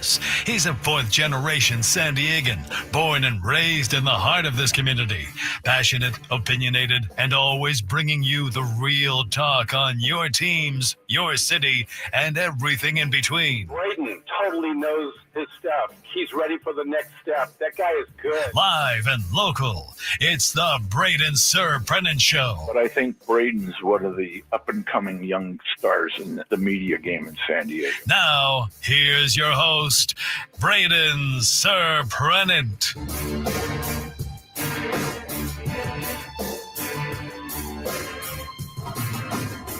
Noon lunchtime hour on 97 through the Fan is brought to you by the Craft Taco. Bold flavors at 2 locations, Sorrento Valley and inside Balboa Park's Natural History Museum. I could use some tacos today. Could you? Let me tell you. Could you now? I could use a lot of stuff today. It's been a long couple of days. It certainly has, buddy. It has. It's been a long couple of days. But we flush it every day to hopefully put on a great show for you guys. So, despite that, I would love to yell at Urban Meyer, please. I don't think you're going to yell at Urban Meyer. What's that meme on this? That unfortunate feeling when the person you dislike makes a good point or right. something like that is right. So, all right, let me see. Let me see if I can give him the benefit of the doubt. I like to give people the benefit of the doubt, Frank. This was written by Brad Crawford on CBS Sports. Okay. Written yesterday. The dust finally settled on the NCAA's lengthy investigation into Michigan's sign-stealing operation, with significant penalties being levied against the Wolverines and coach Sharon Moore and former coach Jim Harbaugh. However, former Ohio State coach Urban Meyer says that the multiple show cause, a $20 million fine, and a multi-game coaching suspension for Moore fall flat when considering what he faced as a first-year Buckeyes coach in 2012 after violations left in the wake of Jim Tressel and the previous staff. Meyer said, quote, "In December of 2011, I had to stand in front of a group of seniors and tell them that they were not allowed to play in a bowl game or championship game in their final year of college football for something they had nothing to do with. One of the most difficult things I have ever done. The same group went 12-0 and were unable to play for the national championship of college football. The recent NCAA ruling to not punish players that weren't involved is correct. However, this ruling also proves that the NCAA as an enforcement arm no longer exists." Urban Meyer's comment came in part as a tease for the upcoming episode of his podcast, with more context likely to follow upon its release. All right, so in 2011, Ohio State had that Terrell Pryor thing, right? Terrell Pryor, Devier Posey, Mike Adams, Solomon Thomas, Boom Huron were suspended by the NCAA for the first 5 games for receiving improper benefits from the owner of a tattoo parlor, right? That was the tattoo scandal. I believe so, yes.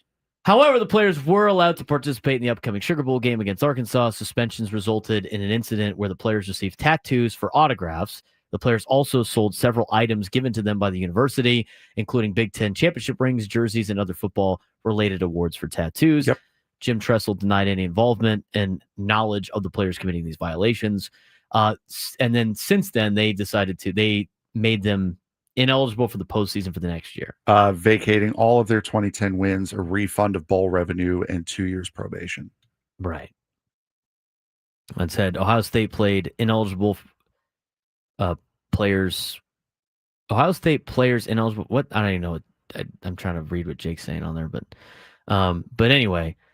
So I get the understanding to an extent, right? So he said it was, I am not a fan of punishing the future teams for something the previous teams did and the ones that did the actions not getting punished. Correct. Okay, and that's the situation here with Michigan too, right? This is Harbaugh's deal.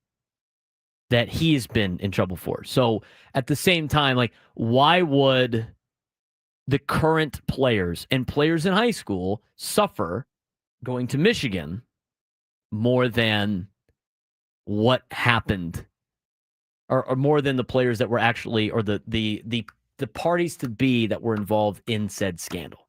It's the same thing with USC, like the whole Reggie Bush thing.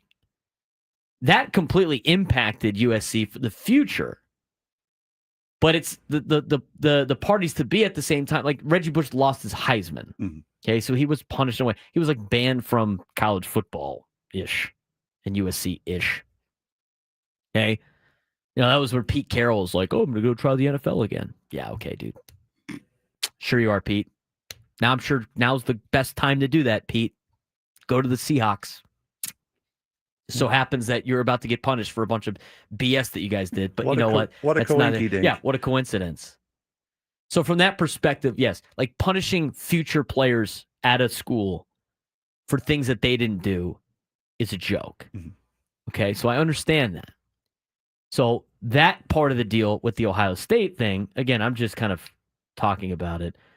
These were the official. The NCAA issued sanctions against Ohio State. Ohio State was forced to vacate all the wins from the 2010 season, including the Sugar Bowl. They were issued a postseason ban for the 2012 season, 2 years of NCAA probation, and a 5-year show cause for Jim Tressel, and a reduction of 5 scholarships over 3 years. Like, the scholarship thing is a little ridiculous. Not the next season being ineligible when they don't have the players on the team anymore, and I can't remember how many of those players stayed the next year. Also ridiculous. Okay, but here's the thing that's interesting, though. So Michigan didn't get those kind of penalties, right? No, they didn't. They didn't get those kind of penalties. So as angry as Urban Meyer is, like, well, it happened to us, and it's unfair that it happened to us, wouldn't you be like, yeah, where's the consistency happier? here? Like, oh, well, you know what? They changed. They are not punishing the future student athletes. No, and he did. He said that. He said, while not punishing the kids for something they didn't do is right, it shows that they no longer have the enforcement that they used to have. The NCAA no longer has the enforcement that they used to have. They have zero enforcement. I mean, what's honestly stopping any team or school from really listening to them? Nothing. They'll just sue them in court and they'll win. That's what Tennessee did with the NIL stuff, right? I believe so. Yeah. There was something to do with NIL with, like, their state said this and they said they won. It was the state versus, right. They're going to win. Most judges now don't even like the NCAA anyway. I mean, they're going to win. Any lawsuit against the NCAA is going to be won by the party that is suing the NCAA. They have zero jurisdiction anywhere.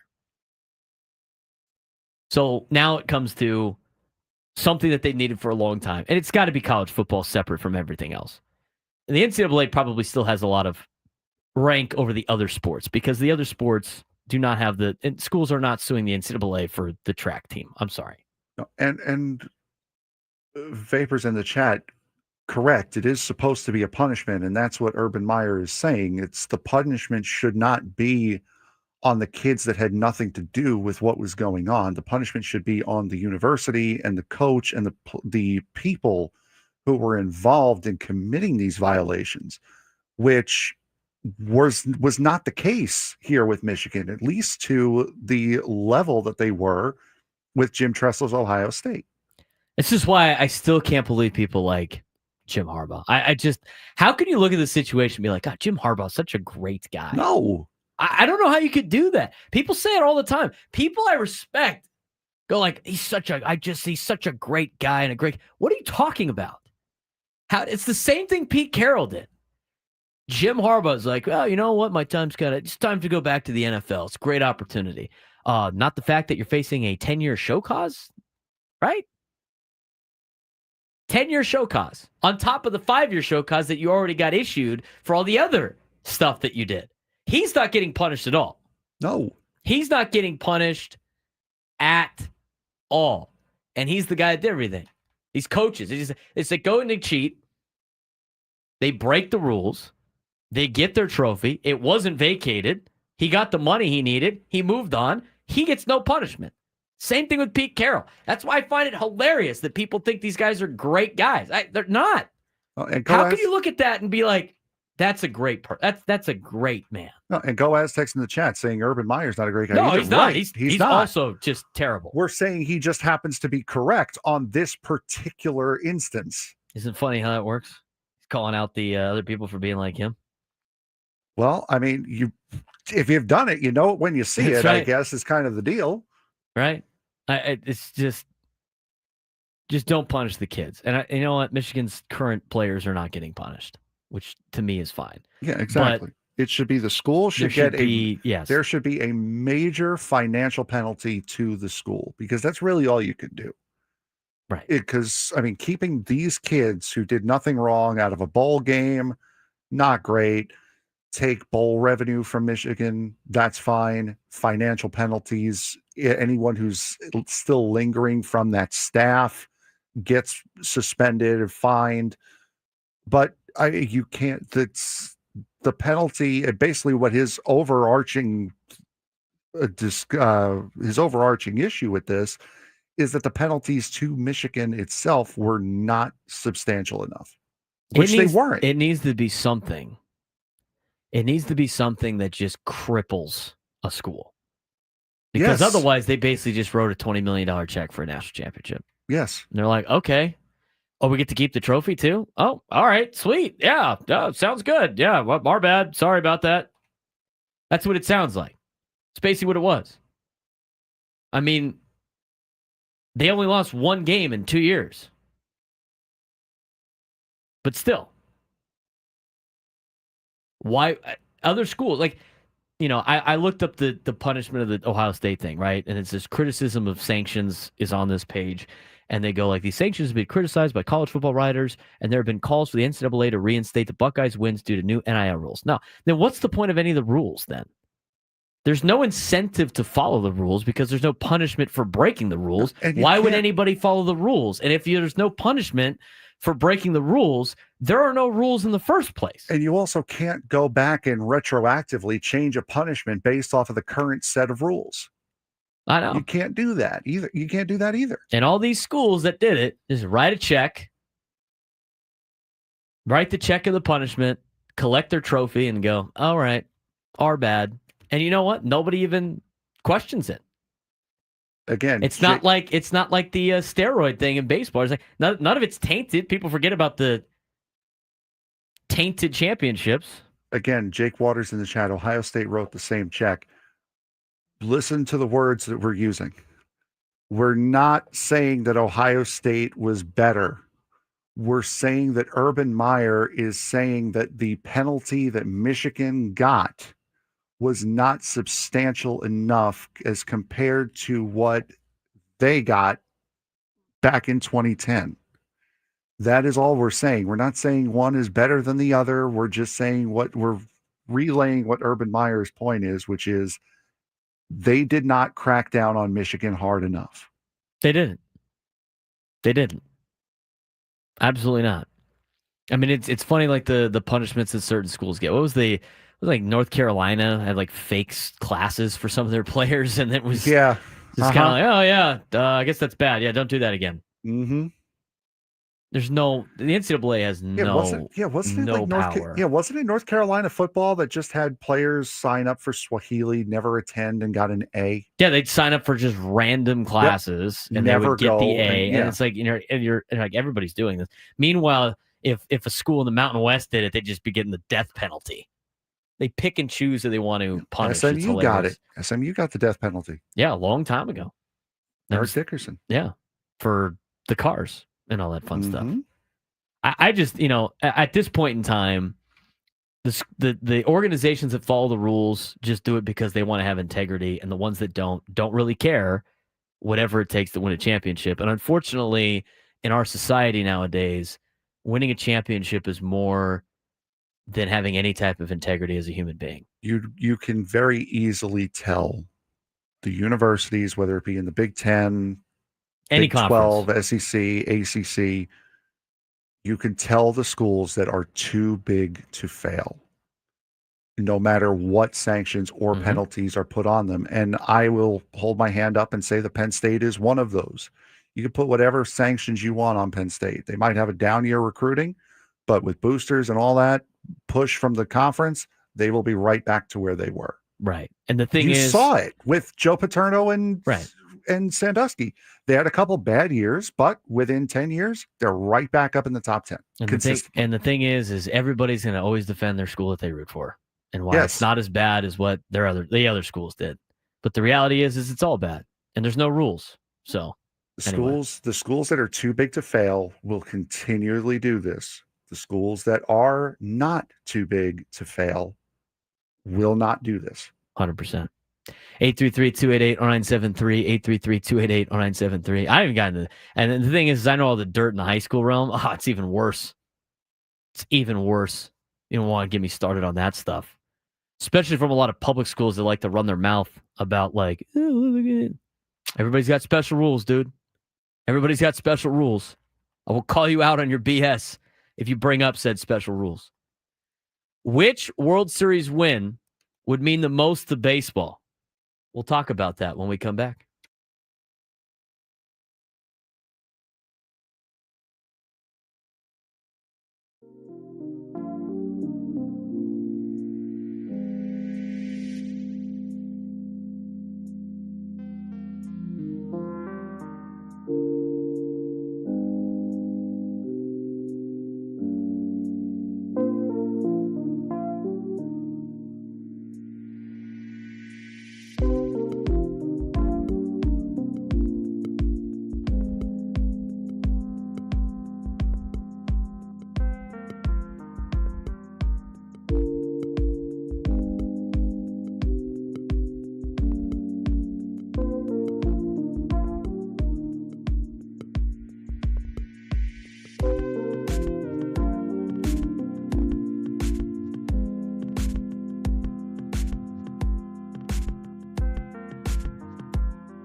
This hour 970 The Fan is also brought to you by the grilling store at Hillcrest Ace Hardware on University Avenue in Hillcrest. Get the popular Weber Traveler portable gas grill for as low as $349. Perfect for the beach, tailgating, or anytime. The grilling store at Hillcrest Ace Hardware, where service still matters. The camera followed Frank out of the building. So we'll see what happens with that. Anyway, I'm here.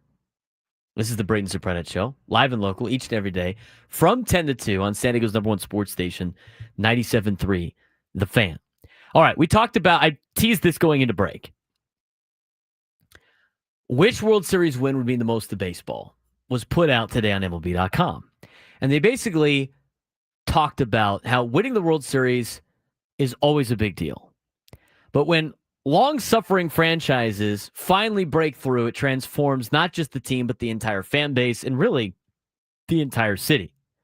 In 2025, several contenders fit that description. Teams for whom a title would be life-changing for generations of fans. I think a lot of people here immediately understand that the Padres are definitely part of that conversation. Last title, none. And we'll talk about the Padres in just a second. Out of the teams that are contending right now, and the 5 that would be life-changing in terms of World Series championships, 3 of them have never won a championship. 1 of them has never been to a World Series. And the other 2 have not won since 1984, we know who that is, and 1993. So Major League Baseball has picked 5 teams that would be life-changing for their fans if they won a World Series this year. Let's start with Toronto. They last won in 1993. They have a shot because they swept the Yankees in late June to take over first place in the American League East. Haven't looked back. Vlad Guerrero Jr.'s delivered after signing an extension. Bo Bichette has bounced back. Role players like Davis Schneider and Addison Barger have stepped up. Why does it matter to Toronto? They nearly blew it up. They almost blew up the entire team last year. Doubled down instead, and now they're right there in contention for a World Series. A title would validate that gamble and erase nearly 3 decades of frustration since the Jose Bautista, Edwin Encarnacion era fizzled. Fans are obviously starving for playoff success. They haven't even won a postseason game since 2016. Joey Bats with that big knock. And we talked to Dan Schulman about that earlier in the season. It's kind of the thing. I mean, think about the difference that it's been for Toronto since we've talked to Dan Schulman. I mean, it was not looking great for the Blue Jays. They were just kind of struggling, hanging around. Makes a lot of sense. All of a sudden, they've flipped it. That's one of the teams. The other one, Milwaukee, they've never won a title. They won the AL pennant in 1982. It's the only time that they've won a pennant. They got a shot because they're playing at a historic clip right now. They're winning with depth, balance, rather than just one superstar. That explains a lot, especially from us that continue to look at the Brewers. You're like, how are they winning? Everybody on their team contributes. Isaac Collins, Caleb Durbin, Blake Perkins, Andrew Vaughn, et cetera, et cetera. Why does it matter to Milwaukee? Brewers are perennial contenders, but still titleless despite years of playoff berths. With Bob Uecker's passing this year, the emotional stakes are even higher. This feels like a storybook season for Milwaukee. Seattle has never reached the World Series.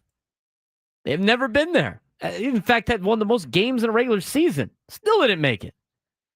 Why do they have a shot? Well, Julio Rodriguez continues to shine. Cal Raleigh has emerged as a surprise superstar, chasing a home run record. Randy Arozarena, now Eugenio Suarez, deepening the lineup, combined with elite pitching. Seattle, finally, kind of a complete team, but they are now losing 5-2 in the bottom of the 7th to Philly, trying to fend off being swept. Now, why would it matter for Seattle? The Mariners remain MLB's only team to never appear in a World Series. The fan base has endured decades of heartbreak since their 2001 116-win season went nowhere. Winning in the same year Ichiro entered the Hall of Fame? Hey, maybe so. Detroit Tigers haven't won since they beat the Padres in 1984. Why do they have a shot? Well, last year's wild card dash, just kind of a warm-up. They have arguably one of the best pitchers in Major League Baseball, in Tariq Skubal, and he has emerged as the Cy Young frontrunner in the American League. Young bats like Spencer Torkelson, Riley Green, Kerry Carpenter have all blossomed, and they've finally stabilized the American League Central. Javi Baez has had a great year for Detroit as well. Why would it matter? Well, Detroit's proud baseball town suffered through brutal seasons. Alongside the Lions and Red Wings' resurgence, the Tigers' title would cement the city's sports revival. Fans have waited 40 years. This would be a renaissance moment for Detroit. How about the San Diego Padres? Why would it be important to the Padres? Why would that be the World Series win that would mean the most to Major League Baseball? We have to take a break soon, so I really want to talk about that on the other side. We do need to get a contestant for a midday sports standoff. If you could take me down to some sports trivia, you would be qualified for a grand prize, a 2-night stay at Resorts World Las Vegas, plus VIP admission to AYU Day Club and $175 food and beverage credit. Celebrate summer with a 2-night stay at Resorts World Las Vegas. Dine poolside at one of the 5 unique pool experiences in the 5.5 acres pool complex, largest elevated pool deck on the Las Vegas Strip, and experience AYU Day Club, a stunning oasis inspired by the islands of Southeast Asia, where the ultimate party concepts transform the weekend into a never-ending summer. Special summer rates available now at rwlasvegas.com, now offering no resort fees and complimentary parking. We will do that when we come back, and the significance of what Seattle or what San Diego would be if they happen to make the World Series or potentially win it. We'll talk about that to finish up the noon hour on the Braden Surprenant Show, Sanga's number sports station, 97 through the Fan.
12:33 on a Wednesday. He's Frank Marchese. I'm Braden Surprenant. Kind of got into this a little bit during the break. Everybody was so concerned about you, Frank. The camera followed you out. And they're like, Yeah, I saw that. Somebody asked if you got fouled out. I did, actually. Guy fouled himself out. You know who got fouled out was the board. The board got fouled out. Yes. I don't think the board fouled out. I think the board just quit. Who was that player? It was that player that at halftime that just Antonio quit. Brown. No, before that, Oh. the corners is like, I'm done. He's retired. Oh, I don't know. I can't remember. He's for the Bills. I thought he just walked off the field I don't remember during the that. break, and they're like, "Oh, he has retired. He's just not playing anymore." That's the board today. I remember I was at Frank at Borak. CBS. Oh God. I remember I was working the night that working at CBS the night Andrew Luck retired, like immediately after that preseason game. Yeah, that was wild too. You don't you just assume these guys want to play as long as possible, but eventually it's how much money? It's just that moment Do I hits you where need? it's like, Yeah. nah, I'm good. How much money do I need? And do I need to keep taking hits? Mm-hmm. It's a brutal sport. It's a violent sport. I don't even think he played that night either. I don't think so. That was the thing about it. I think Andrew Luck was just on the sidelines that night. Didn't even play. He walked off and said, "Yeah, I think calling it here, Chief." So, anyway, people were worried about you. Frank's back, though. All right. We were talking about which World Series win would mean the most to baseball. Brewers, Mariners, Blue Jays, Tigers, or the Padres. We haven't gotten to the Padres yet. They have never won a title. MLB.com laid out why the Padres have a shot. General manager A.J. Preller keeps pushing chips in, acquiring stars, and building a stacked roster. The rotation, bullpen, and lineup are all playoff ready. Petco Park has been rocking with sellout crowds. Why would it matter? Padres fans have lived in the Dodgers' shadow for decades. They've invested emotionally and financially, ownership spending big, and are desperate for that breakthrough moment. Taking down L.A. en route to a first championship would be seismic. I think it's more than just the Padres. I think it's the Padres organization, of course, but I also think it's San Diego in general. I mean, what would it mean to a city like San Diego who's never won a championship to win their first championship in sports? And that's the thing. You are a town that's never won one before, let alone the organization. The organization's never won one either, but the town's never won anything in the major professional sports scene. The only one that has won something at the major professional sports scene was the Chargers when they won an AFL championship in the 60s. They destroyed the Boston Patriots over there at Balboa Stadium. That is it. There's been nothing else. Sure, they've had some San Diego Soccer's championships. Sure, some of the minor league teams have done really well. Some of the college teams have done okay, right? I think there's a handful of older national championships, but at the same time, at the highest level, San Diego has nothing. They've never won anything. We as a city have never won anything in the sports world. I think that goes a long way. I mean, look at the teams that they mentioned on this article, right? The Toronto Blue Jays, they've won a World Series. Their last title win was 1993. The Milwaukee Brewers, the state of Wisconsin has won. They have had success. Their NFL team, which doesn't play in Milwaukee, but Green Bay, the Packers have won the Super Bowl. Seattle has never won a title in baseball, but the Seahawks have in the National Football League. The Detroit Tigers haven't won since 1984, but they have still won a championship. San Diego on that list has never won a championship. The city of San Diego.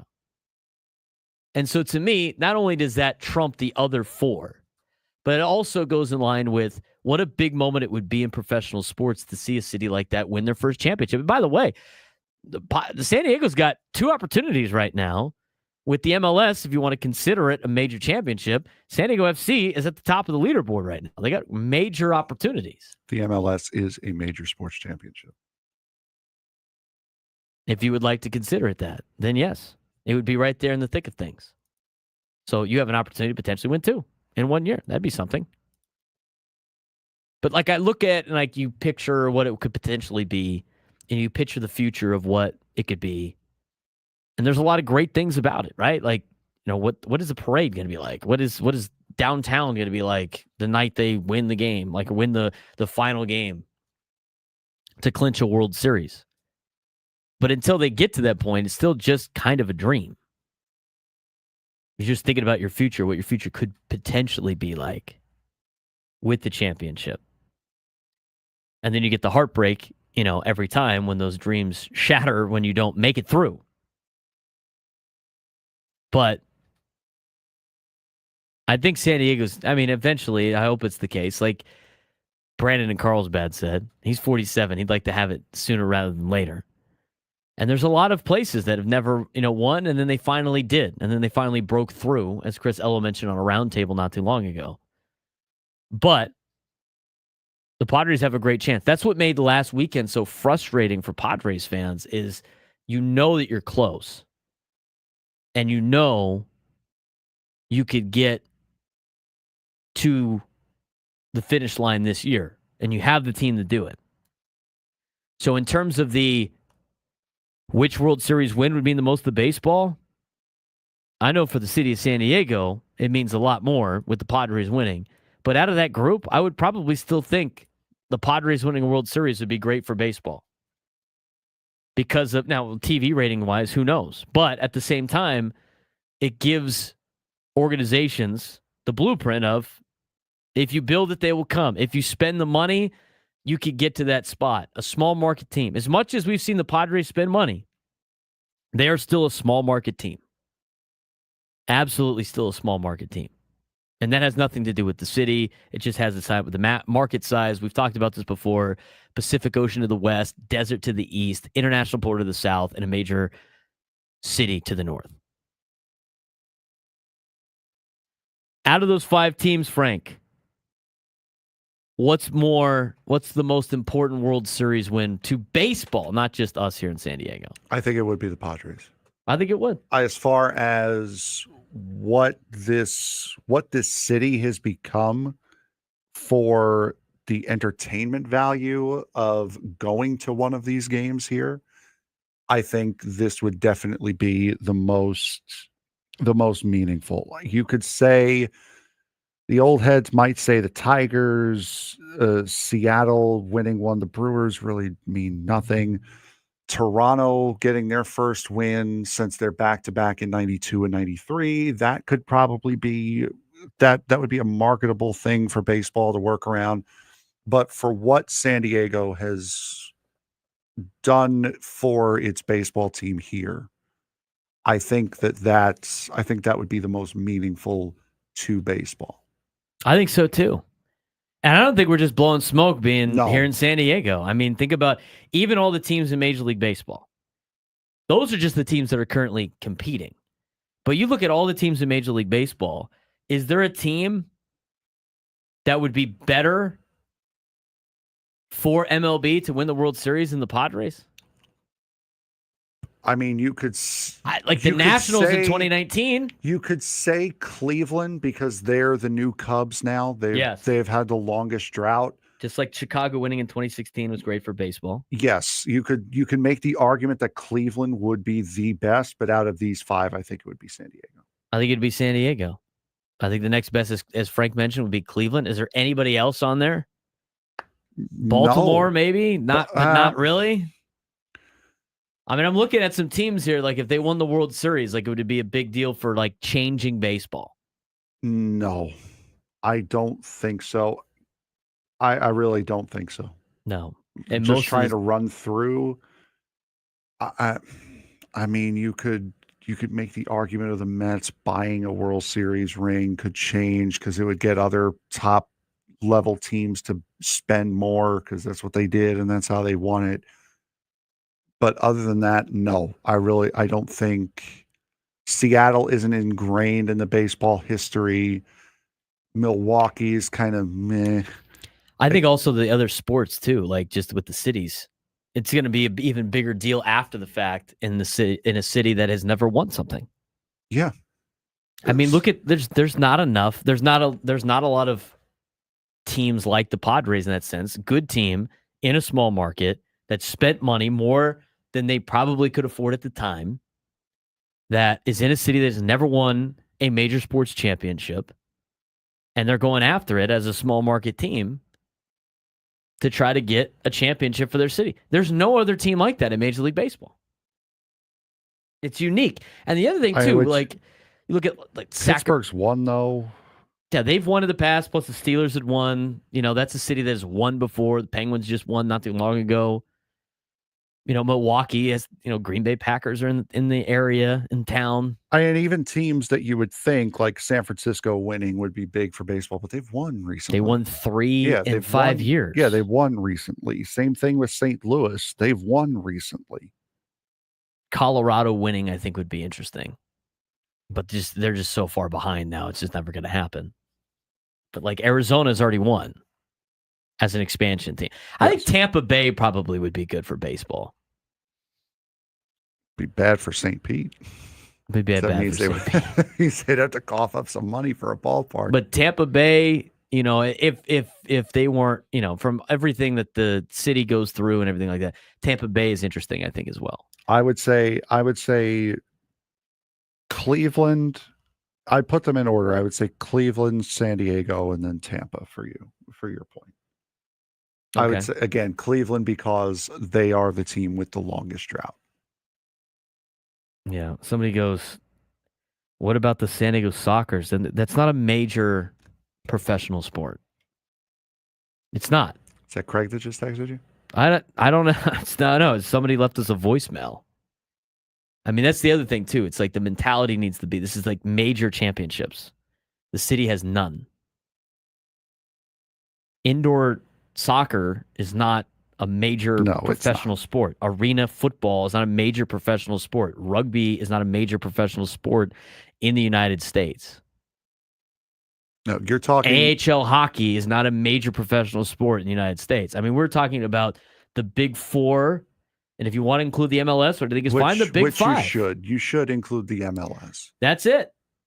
But I still think the MLS is below the other four in terms of championships. It absolutely is, but it is a major. We're talking. It's a major sport. NFL, MLB, NBA, NHL, right? MLB, NFL, NBA, NHL, MLS. Those are it. Those are it. That's all other towns care about, right? Like, I always view it when viewing championships. When you're talking smack with a fan from another city, what type of clout are you going to have dropping said championship, right? Like, are you going up to somebody that lives in Boston who's won a lot of championships, right? Since 2000. Boston's won a lot of championships. You're not going up there and be like, well, the San Diego Sockers won 10 straight championships in the indoor soccer league. Nobody's saying that. San Diego Seals went to the finals. We're not doing No. What's the Boston guy going to do? I'm sorry, what? Yeah, who? He's going to laugh at you. He's going to laugh at you. Think about that. You can't even really, shove an AFL championship in anybody's face because it still didn't count as a world championship. And the team that won it's gone now. Yeah, and they're not even here anymore. That was the only major championship you've won. 1963 AFL championship against the Boston Patriots, which was played at a place that now hosts San Diego High football. I mean, that's it. That's it. But again, you're talking to a city that's got sports championships. You're like, man, this Dodger fan's annoying. What are you going to shove in their face? A World Series title? Yeah, absolutely. What are you not going to shove in their face? Indoor lacrosse? Indoor soccer? Professional volleyball? Come on. It's time to stop thinking small, San Diego. Start thinking big. Big picture. Big picture. But it's just like, and it's no disrespect to those organizations. We love having them in town. It's great sports. I love having as many sports teams in town as possible. But you're talking about major professional championships. And San Diego doesn't have any. That's why like last weekend was so important. That's why fans get emotional. They're craving just one. Like to have more, but just one. That first one. Like, what is that first one going to taste like? I have never seen any of my professional sports teams win a championship. I've never seen any of my major sports teams win a championship.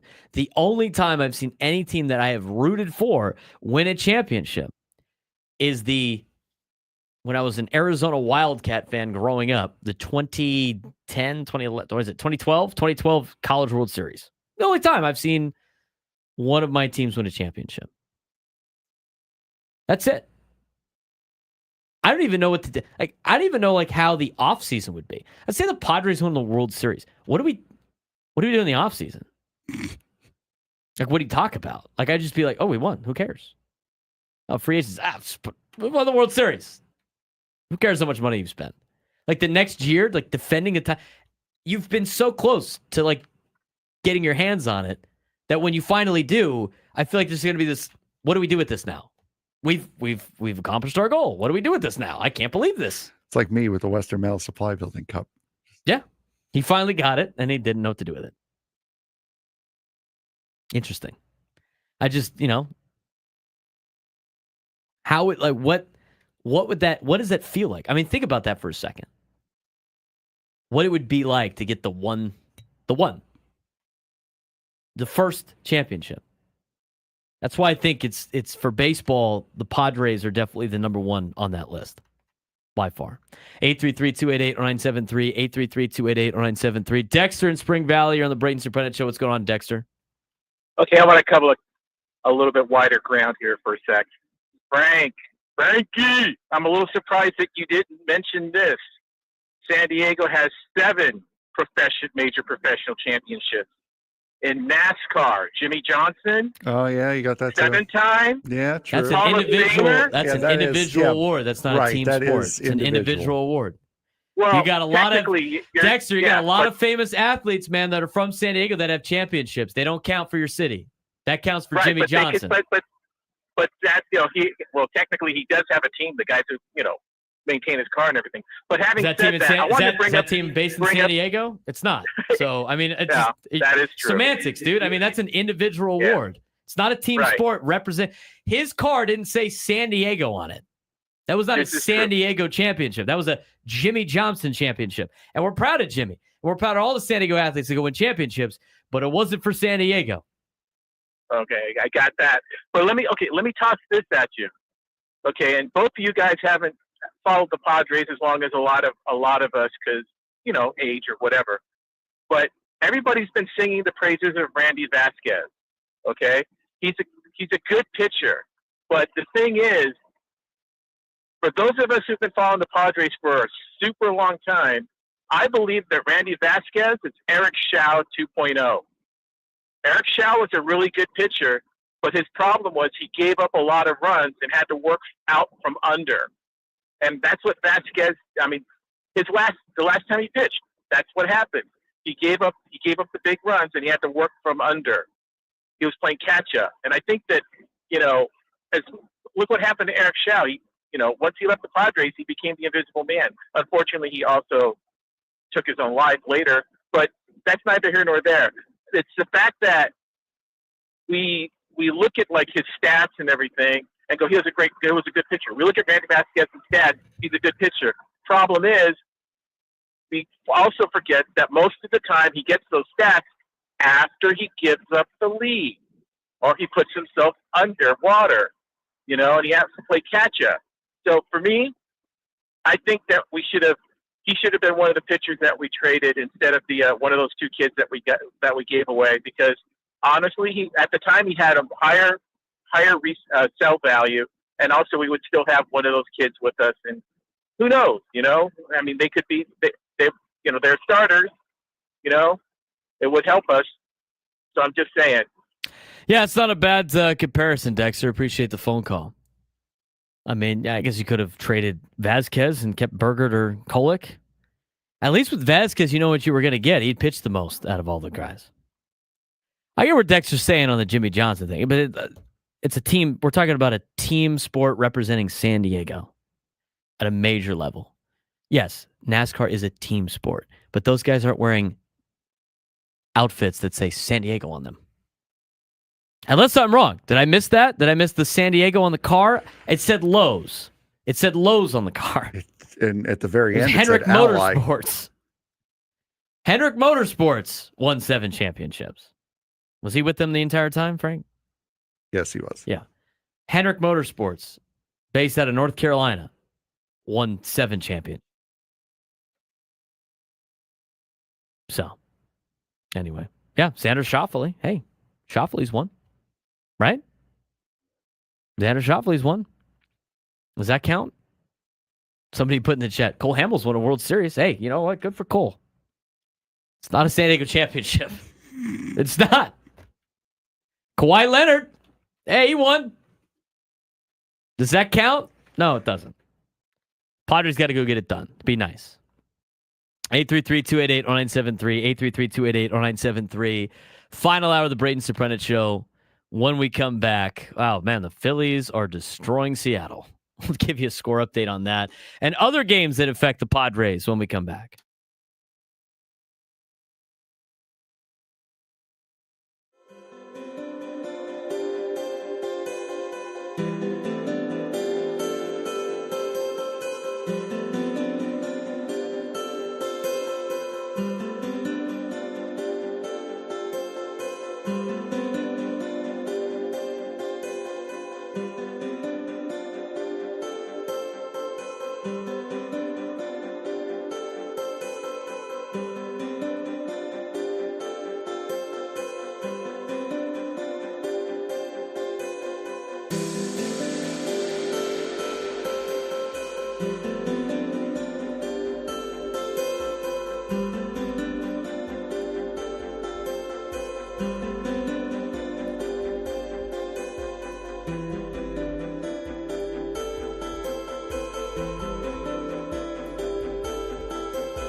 Final hour of the Braden Surprenant show on a Wednesday. Now, tomorrow, people were asking, unfortunately for us, Frank, I got good news and bad news.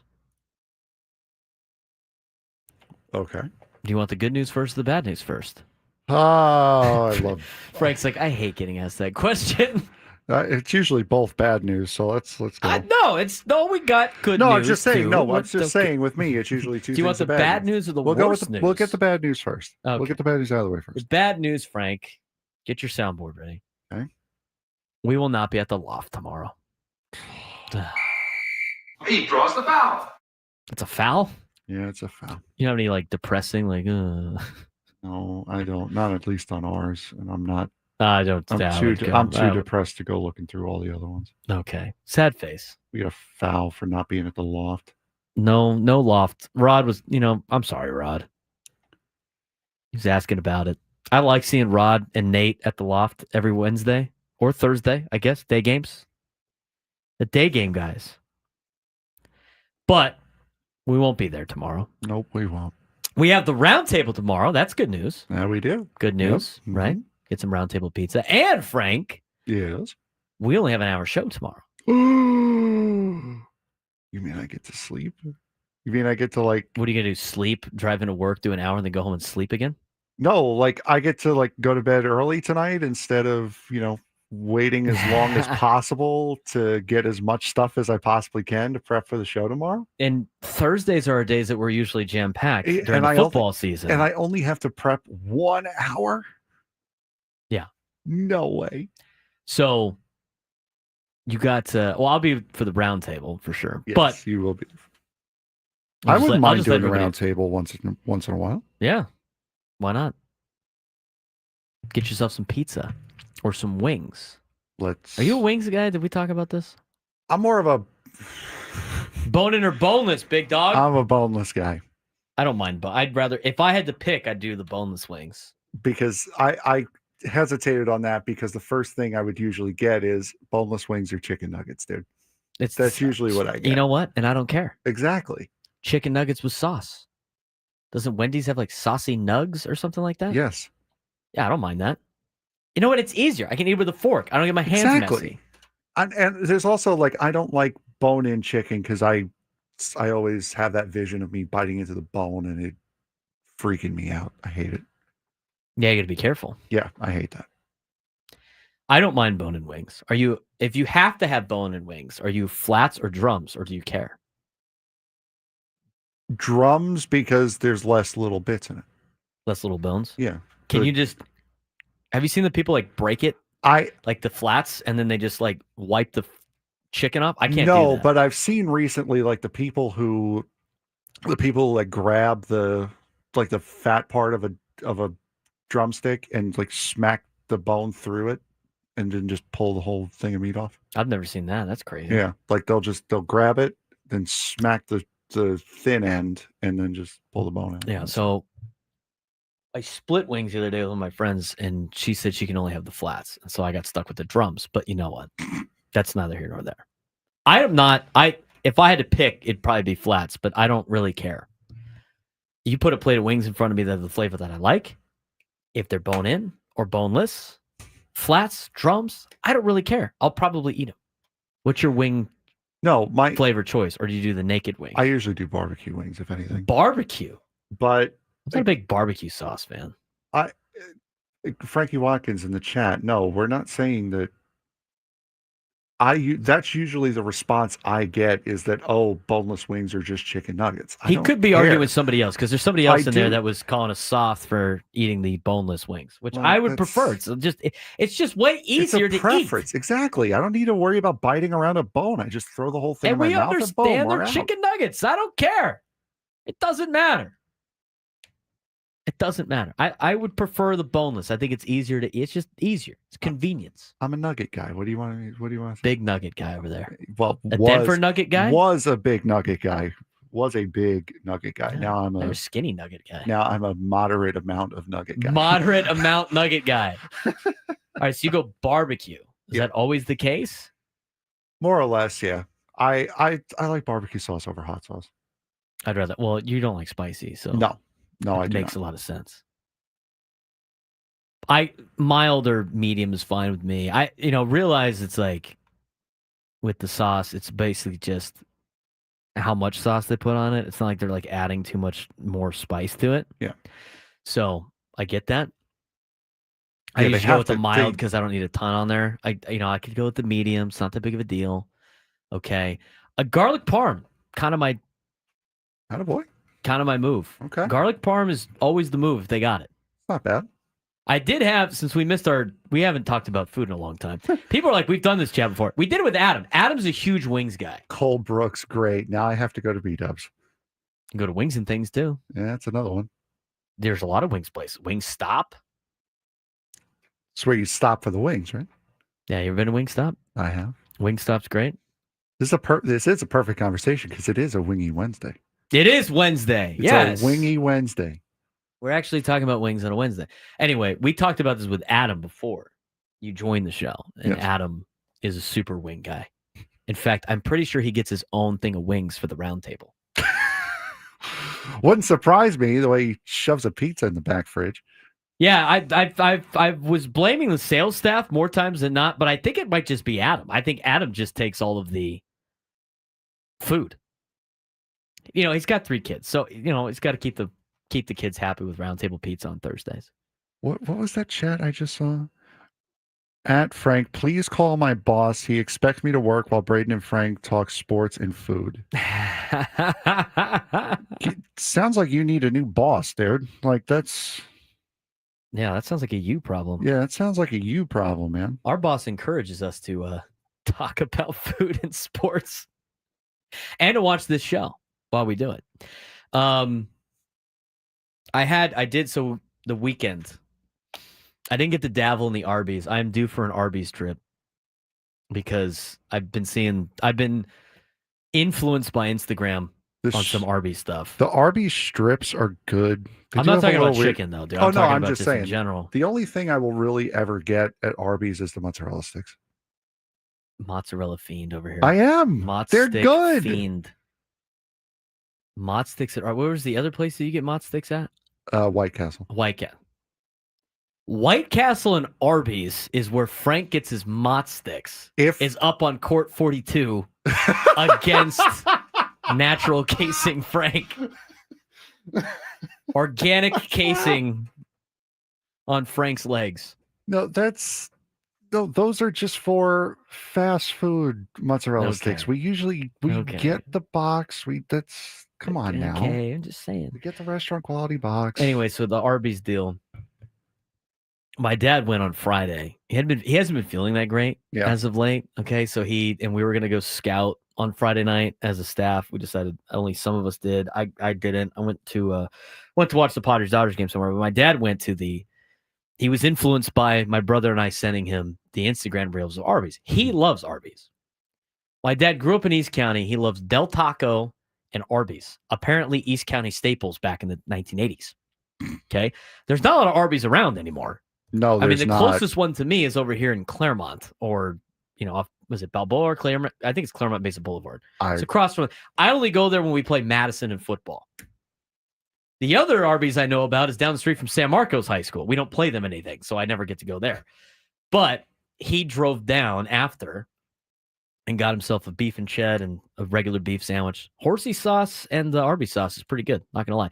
But I saw in the video on some guy rating the Arby's deal because I guess Arby's has been getting a lot of flack on social media. I guess Gen Z doesn't like the beef sandwiches. Anyway, moving on. The guy was rating the food and he had like a potato cake, which looked like a mini hash brown. Yeah. That inspired my dad ended up getting. He was like, "Oh, those are wonderful." So now I got to get Arby's. I'm due for an Arby's trip now. It's just whether or not I want to drive to Claremont to get the Arby's. You know what else I do love from Arby's that they do is the orange creamsicle milkshake. Do they really? Yeah, during the summer. You can make that at Starbucks. So good. I'm not going to Starbucks. I'm just saying, at Arby's. You could do it. I mean, you could do it at your house too. Vanilla ice cream and like orange juice, basically. I could do it. Yeah. That'd be kind of gross. I'd have to do something else. I'm lazy. So that was one thing that I did not have that I wanted to have. I did have on Saturday night, my buddy came over he's a big wings and things person. You know, we know the family, the Wings and Things family, the Russos, at least that side of the family we know, very nice people. Run a great establishment, Wings and Things. And we got the chicken fries. Okay. We each got chicken fries. Mhm. Oh my God. It's phenomenal. Just chopped up. It looks like chicken nuggets, but it's not. It's the strips chopped up on the fries with cheese and ranch and buffalo sauce. Delightful. Did I feel great the next morning? Yes. Not reporting on that, but you know what? As it was happening, yes, I did. It was great. It was great. So that kind of inspired the wings talk there. Anyway, we used to have Wings and Things all the time for team meals. Mhm. So at Cathedral, we do for football. We make these kids do college level time commitment. But on Thursday nights, we have a team meal, and usually somebody hosts at their house, and we'll go to anybody's house wherever they live, and you will host the entire football team of 70 to 80 kids, plus staff and managers and whatever. My junior, senior year, I think Wings and Things catered every time. It was either that or Taco Guy. That's like what the two deals were. Some people cook, which is great. Have you seen the guys going around on TikTok now? I think they're on either TikTok or Instagram that they're going to every single taco shop in San Diego, rating the California burritos at each spot. My buddy Mike wanted to do that in high school. Well, he was like, if I could, I'd go to every taco shop and rate the California burrito. Well, the problem is like the health starts to get into a little bit of a factor. You have to be a certain age to do a lot of those things. I think it's the whole Dave Portnoy pizza review deal where they only get like a bite or two and then done. Everybody does that now. Yeah. I mean, I thought we should do that. But the thing with Mexican food for me is you start with a bean and cheese, because if you screw up a bean and cheese, you're going to screw up a lot of different things. You got to pass a lot of thresholds for me. You screw up a bean and cheese, I can't necessarily trust the carne asada. But then you got to try the carne, and then if that's good, then you got to go with the Cali B and see what they got. I've never had Raising Cane's, Rod. I know where one is. I know there's one in Imperial Beach. There's one in Mira Mesa. I'm not a huge fan.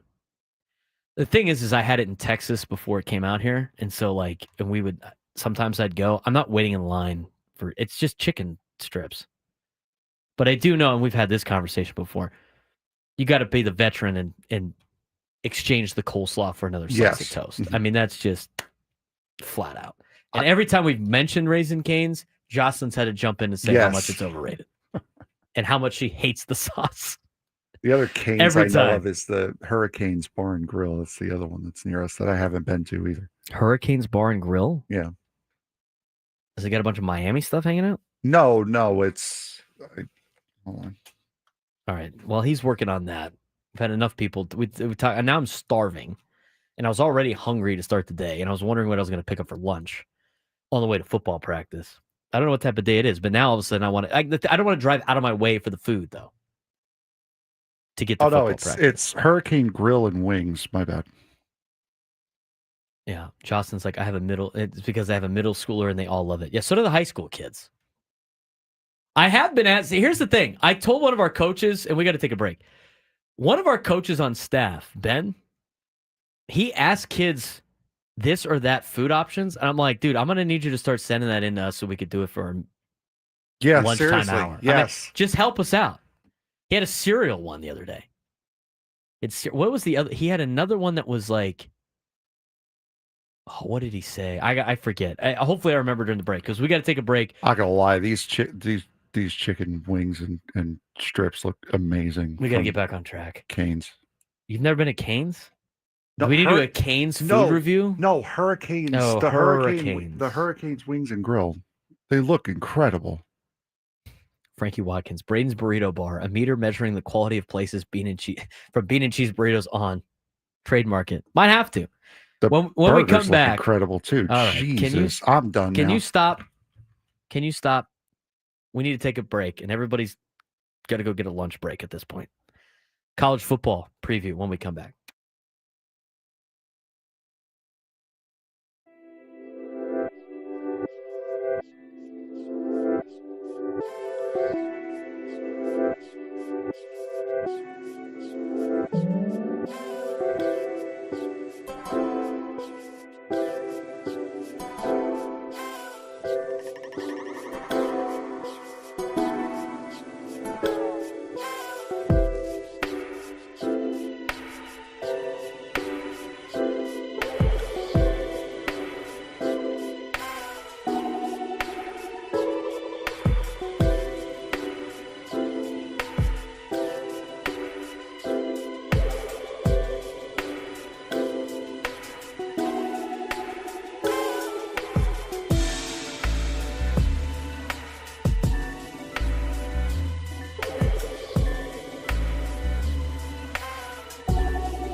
This hour 97 to the fans brought to you by the California Office of Traffic Safety. He's Frank Marchese. I'm Braden Surprenant. This is the Braden Surprenant Show. We are the Braden Surprenant Show. We are here each and every day till 2 o'clock, except for tomorrow. We are preempted by Padres baseball. What time's the Padre game tomorrow? 1:10? It is a 1:10 first pitch. Yes. 1:10 start, which means the Equator SoCal Padres pregame show tomorrow is at 12:10, which means we are done at 12:04. We're getting double preempted. Get preempted tomorrow. at the front end and preempted at the back end. Only an hour show. And tomorrow's supposed to be, we have Eddie on and Skylar's supposed to make her debut. We're pushing a lot back to Friday, Frank. Now we are. That just makes, you know what? Again, just makes it easier for me on Friday. That's all it does. Honestly, these next two segments, you're like locked in. I mean, we got Skylar that we got to bring in studio for our week 0 picks. We're obviously picking all 5 of those games. Okay. Do you want me to pick the games for each week, or do you want to pick the games that we pick? We picked 10 for college football. We haven't discussed this really. I'll let you go for it. All right. Fair enough. Maybe you pick the bonus game or something. Fair enough. We could do that. You could be like the Bear from when he was on College Game Day. Just go to Bear. Oh. You have all the little inside betting knowledge on everything? Yes. Gotcha. All right. The queen of college football will join us Friday. We just got to let her know that she's coming on Friday. She will be on. She will be. Hopefully we can convince her to come in on Friday. After we tell her. After we tell her to show up. Yes, that will be on Friday. We'll have to get Eddie Brown on Friday. Drake Hill's on Friday. I mean, Friday's already packed, Frank. And it's a Padre Dodgers and the Friday, Padres are playing the Dodgers. Oh man, makes it even better or worse, depending upon. True. We got we had so much time and so little to talk about. So, anyway, as much as this Wednesday has been different, Friday should be great, Frank. Yes. All right. Quick preview for the upcoming college football season that we'll get to here. Or do you want to talk? Yeah, we'll do that instead of the NFL thing. College football is back. New season loaded with storylines. Arch Manning finally starting at Texas. Oregon trying to make the next step. Arizona State turning heads on the national stage. Top 25. Let's go through it and highlight teams. Also, the West Coast should be keeping an eye on. Obviously, heavyweights at the top. Texas number 1. Arch Manning era begins. Huge week 1 test at Ohio State. Texas hasn't been preseason number 1 before. Can they handle the pressure of being number 1? Especially with Frank's Penn State Nittany Lions hanging out right number 2. And playing number 3 Ohio State in week 1. Correct. Penn State veteran quarterback Drew Aller. Great running back tandem. Have a good Fat Man Friday on Friday, Frank. Singleton. And a wide open Big Ten with Ohio State, Michigan, Oregon breaking in new quarterbacks. Clemson coming in near the top of the rankings. Cade Klubnik and Dabo Swinney have their best roster since 2020. Can Clemson finally get back to championship form? Interesting matchup early in the season with Texas and Ohio State. Not this weekend, but the following weekend. You got Arch Manning for Texas, and you got Julian Sayin for Ohio State. That's what I'm saying. The Carlsbad kid. How about that? You get to make your first start for Ohio State, and it's against Texas at home against Arch Manning. That would be pretty cool. That's what I'm saying. Got a San Diego kid there. Now, if he wins, does San Diego get a major championship? A win over Texas? Get a national championship. They can claim it. I think so. If Ohio State wins with a San Diego player on the team. What's your take on Clemson, by the way? Not as good as everyone thinks they are. They are getting super hyped right now. Super overhyped right now. Clemson. Here's the thing. Dabo voted for him for his own team, I think, probably to be number 1. Oh, really? Who would have thought? Yeah, who would have thought? I got really down on Clemson just for Dabo being as annoying as he is. Dabo's annoying. Because when working in New York, when I had to cut all of the sound from everywhere, including this is when Clemson's perennially number 1. They're in the top 5 fight every single year. Dabo and Clemson would go into a press conference after beating Abilene Christian 55-3 We're like, yeah, they played a really tough game. We didn't overlook them, and they really came with everything that they had, and they really gave us a challenge. I'm like, bro, it was 55-3. They got the ball past midfield when you had your fifth stringers in. What are you saying? Hey, man, Abilene Christian's good. TCU's got to play him this year. That's when I started to get annoyed with Dabo. Those are the heavyweights at the top. SEC storylines: Georgia, Alabama, LSU. Georgia comes in number 5 in the country. Alabama 8. LSU is where's LSU ranked? LSU's ranked 9th. Georgia got a new quarterback under Stockton. You saw a little bit of him last year in the playoff. Bigger question is, can they run the ball again after struggling last season? Roderick Robinson Jr., Lincoln Hornet, part of the Georgia running back core at Georgia. Alabama, you're 2 under Kalen DeBoer. Do you think they're going to be better or worse than last year? Who? Alabama. I'm not a huge believer in Kalen DeBoer. I thought they were okay last year.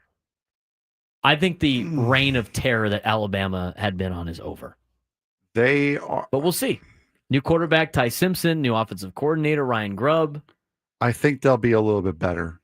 I think they will be a little bit better. Last year was the first time since 2007 they lost 4 games. Did they over under 4 losses? Over under 3.5 losses this year? In the conference or overall? Overall. I'd say it's probably a 4-loss season, I would think. 4-loss season for Alabama. They start at Florida State. That should be a win. UL Monroe at home. Win. Wisconsin, win. Yes. That's at home too. At Georgia. Loss. Vanderbilt at home. I would say win, but they're at home, dude. They're not going to Nashville. At Missouri, that's kind of tricky. You know what? I'll give Mizzou the benefit of the doubt there. I'll say that's a win for Mizzou. 3rd Saturday in October against Tennessee. It's in Tuscaloosa. They lost there last year. My friend might destroy me if I say Alabama wins that game.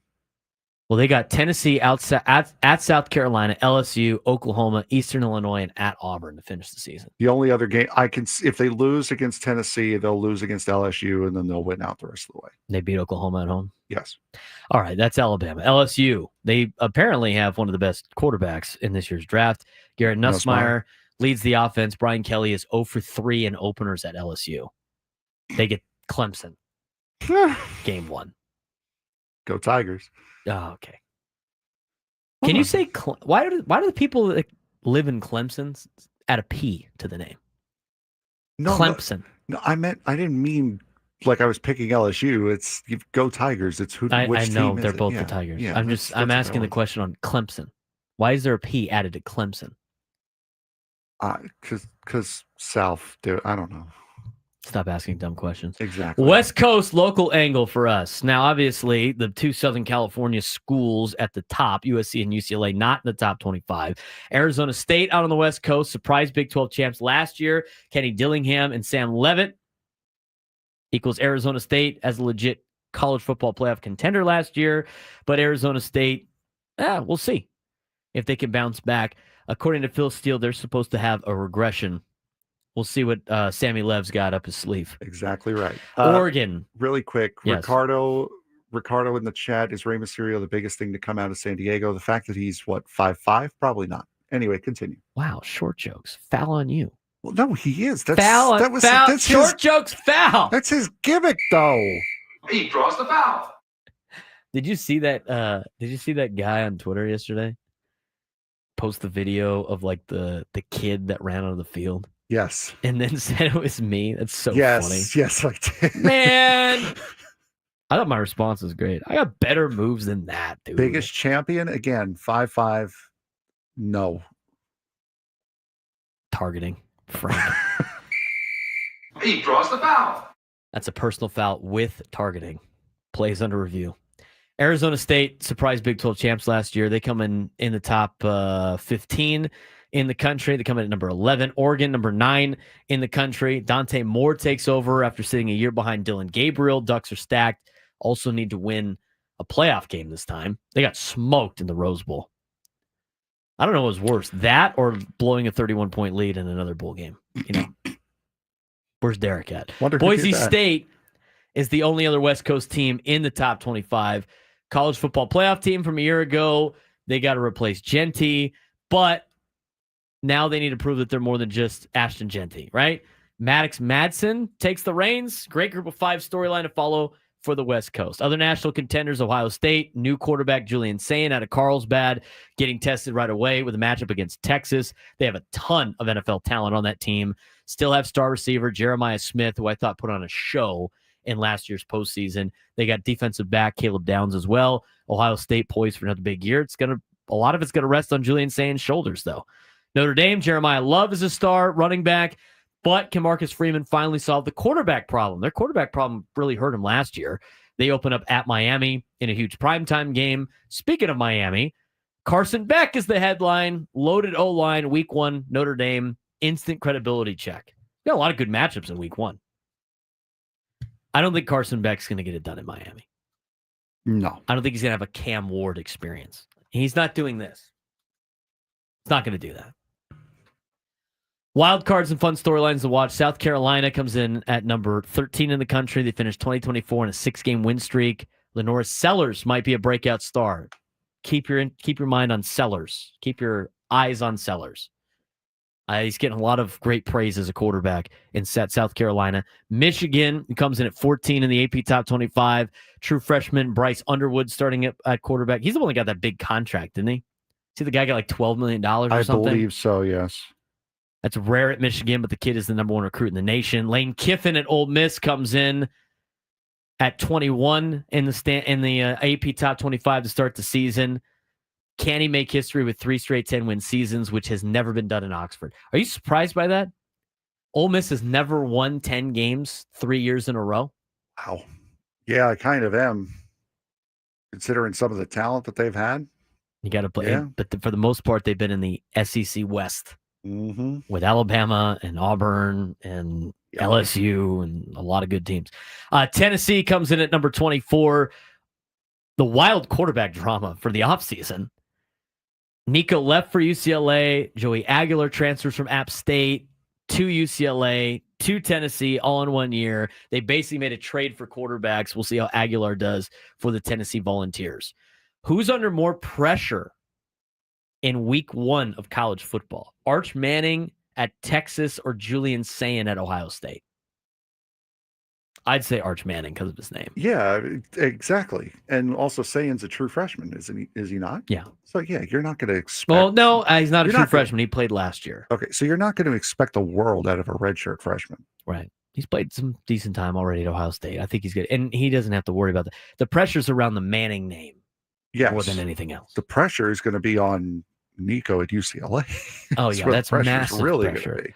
You got 5 games coming up on Saturday for week 0. The best game is Iowa State, Kansas State in Ireland. Should be on at 9 in the morning. 9 a.m. on ESPN. K-State's got a 3-point favorites in that one. Idaho State Bengals at UNLV. UNLV is favored by 25.5. Fresno State at Kansas, I think, is an intriguing matchup at 3:30 on Saturday on Fox. That's a 13-point favorite for the Jayhawks, opening up their brand new stadium. Mm-hmm. Sam Houston State Bearcats at Western Kentucky. The Hilltoppers are favored by 10 in that one, 4 o'clock on CBS Sports Network. And the Stanford Cardinal are at the Hawaii Rainbow Warriors, 4:30 on CBS. Hawaii's favored by 2.5. Go Hawaii. Are you surprised by that line right there? Yes, I am. So am I. Go Hawaii. We will pick those games on Friday. When we come back, take a look at tonight's ball game between the Padres and the Giants. Maybe dive into a little bit of NFL to finish the show on the Braden Surprenant Show, San Jose #1 Sports Station 97 to the Fan.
1:40 on a Wednesday. Getting you ready for Gwynn and Chris coming up next on San Diego's #1 sports station, 97 through the Fan. We've had a good day today, Frank.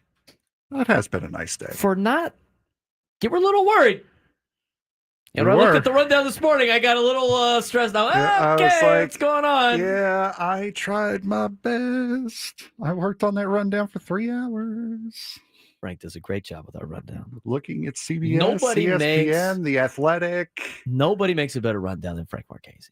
Okay. Nobody plans a better show than Frank Marchese. Stop lying now. Nobody's got better natural casing than Frank Marchese. God, why? You know what? I'll take the foul. That was worth it. I'll take it. I will take the encroachment. You had the foul to give. I have a foul to so give. You took it. Hey, up 3, late, foul. Always foul up 3 late. You're welcome. Try to keep it together, big dog. Try to keep it together.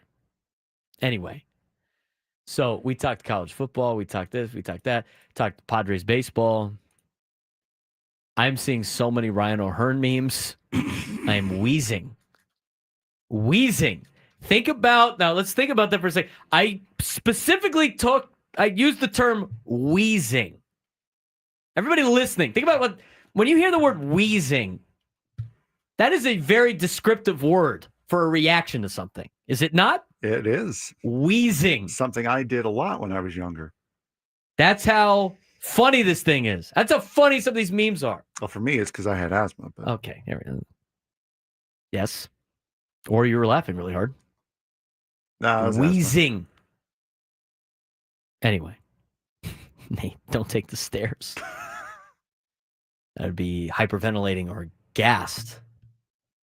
More likely. Do you want to talk about this? Let's rip through this NFL thing before we talk about the Padres game. Sure. All right. Bill Barnwell on ESPN.com has laid out 5 teams he thinks are going to decline in 2025. Okay. He lays out all the points. We're going to buy or sell whether or not we agree with Bill Barnwell. Gotcha. Starting with Kansas City, Frank. Yes. Kansas City Chiefs, 15-2 last year, plus 59-point differential. They were 10-0 in one-score games last year. The refs were 10-0 in one-score games last year. Won an NFL record 10 one-score games in 2024, often relying on opponent mistakes, controversial calls, or missed kicks. Had the worst point differential for any 15-plus win team in NFL history.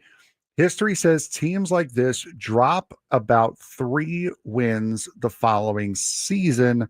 Buy or sell the Chiefs being a drop in performance. Due to regression? Yes. Because they went 15-2. I think they will. What does it say? They will lose. They'll drop by 3 wins. Yeah, I could see that. Yeah, 100%. Even though they got the Mahomes, Reed, Spagnuolo trio has been pretty awesome for Kansas City. Reed's one of the best offensive coordinators in the NFL. Spagnuolo's one of the best defensive coordinators in the NFL. And you have one of the best quarterbacks in the NFL. Despite all the other moving parts of Kansas City that they've had, that they've parted ways with, guys that are aging, they've continued to be near the top, but I do think they are due for regression because going 15-2 again is very impressive. On to the next one. I would agree, and their teams have not been as good as they have been in recent years. The next one would be the Minnesota Vikings, who went 14-3 last year, 100-point differential. Defense thrived on turnovers, led the league, which usually doesn't carry over year by year. Oldest roster in the NFL on a snap-weighted basis. Lost veteran corners, banking on aging defensive tackles. Rookie quarterback J.J. McCarthy takes over a 14-win roster, which is something we rarely see. Buy or sell. Minnesota has a fall off this year. Absolutely buying that. 14-3, replacing the quarterback. This is the guy that they drafted. And Kevin O'Connell's done a great job with all quarterbacks. I mean, think about the quarterbacks that he has had he's had 2 different quarterbacks the last couple of years. And Kirk Cousins did really well. And then they moved on to Sam Darnold, who also did really well, lost him. And now it's on to J.J. McCarthy. Kevin O'Connell might be a quarterback whisperer, perhaps, the San Diego guy. Who knows? And if that's the case, then J.J. McCarthy should be able to take over a pretty good roster with a lot of good weapons. I don't think they're going to only lose 3 games, though. I mean, they had a pretty big season last year. So they did. I will buy that they are going to regress. The Washington Commanders as a team that could regress. They went 12-5 last year. Massive turnaround last season with Jaden Daniels' magic, but benefited from insane fourth down success. 87% conversion rate, which was an NFL record, and opponent mistakes, as well as one very important Hail Mary for one team. One of the league's oldest rosters, few young players developing, healthiest season in years, likely to regress, buy or sell. Are the Commanders a playoff lock or due to fall back down to earth in 2025? I think they make the playoffs. I think they probably play around the same level of ball that they played last year. Jaden Daniels' magic is going to be a big reason why they have a lot of success. I know he had some luck with that. I don't think Washington has a down year this year. I mean, the East is still a good division. They're clearly not winning the division, but the East I think they give the Eagles a run for their money. The East always is a very tough division. The Indianapolis Colts went 8-9 last year. Beat up on bad teams at backup quarterbacks, which were half of their wins. Quarterback situation is shaky. Daniel Jones is the starter. Defense struggled tackling, and defensive coordinator tasked with fixing it. Buy or sell, Colts closer to a 5-win team this year than a 10-win team this year. I buy that. I think they are closer to a 5-win team than a 10-win team. I agree as well. I mean, their quarterback situation is totally bad. Anthony Richardson is not going to start, and it's going to be Daniel Jones. I mean, those are 2 quarterbacks that have not done well in the National Football League. Anthony Richardson got off to a good start, then got hurt, and then last year was kind of a debacle with some of the times he pulled himself out of games. I mean, they are a problem. They are a major problem. They had a lot of success in one-score games, as Frank mentioned. 7-4 in one-score games. 7 of their 8 wins have been in one-score games. That could go back and forth. And when teams win a lot of one-score games, the next year they usually don't win a lot of one-score games. So I think the Colts are closer to a 5-win team than a 10-win team. I would agree with that as well. The Detroit Lions are the last one on this list, 15-2 last year. Unlike Kansas City, they were truly dominant. Huge point differential, blowout opponents. Biggest concern, offensive line, interior weakened after Frank Ragnow's retirement. Defense devastated by injuries last year, should be healthier next year. Buy or sell, the Lions stay elite, or do injuries and a tougher schedule drop them back? I think they stay elite, but I don't think they go 15-2. No, they're going to win less games, so that's technically a regression, but I still think they'll be at the top of the NFC. I'll say it'll be about a 12-5, 13-4 season. I could see that. I buy that for sure. So some teams that might regress this season. We think I thought 3 of them will regress, and I think 2 of them will not. Correct. All right. Padres game tonight. What do you want to see out of JP Sears, Mr. Marchese? Just keep the game close. Keep it manageable. Don't get shelled. Exactly. We're not asking for a lot. Just keep the game manageable. That is literally it. What's that meme? Man, we didn't have high expectations, but bro, Is that the game we're looking for out of JP Sears? No, because that would mean they got shelled. Yeah, it's true. I think JP Sears is going to have a really big bounce back inning. Padres bullpen last night only used 3 of their arms. It would be nice if JP Sears got 6. I think he has to get you at least 5. I mean, there's been too many pitchers that are not going at least 5 innings right now for the Padres. And JP Sears is going against Landon Root, 7-6 with a 3.45 ERA. Thursday's game is interesting. Justin Verlander. It's the first time I've actually seen his numbers. 1-9 with a 4.23 ERA. Is this his last year? It has to be. If it's not his last year, then he's looking for something at that point. I mean, he's accomplished a lot already, right? He's an MVP, 3-time Cy Young Award winner. He won the Rookie of the Year. He's a 9-time All-Star, won the pitching Triple Crown, 2-time World Series winner, 2-time ERA title, ALCS MVP, and a Major League Player of the Year. I mean, what else does Justin Verlander have to do? I mean, unless there's a record that he really wants, I don't know. He's 42 years old. This is now like the third year. Second year. No, third year. 2023 no, it's the second year. 2023 had a 3.22 ERA on the Mets and the Astros. Last year on the Astros was 5-6 with a 5.48. Giants now 1-9, 4.23. I mean, it's continuing decline, and he's at 42 years old. Is his contract up at the end of the year? I don't know. It might have been a 2-year deal he went to San Francisco on. I'm looking it up right now. He's got to hang it up. Yeah, right? Don't give him a reason to not hang it up tomorrow.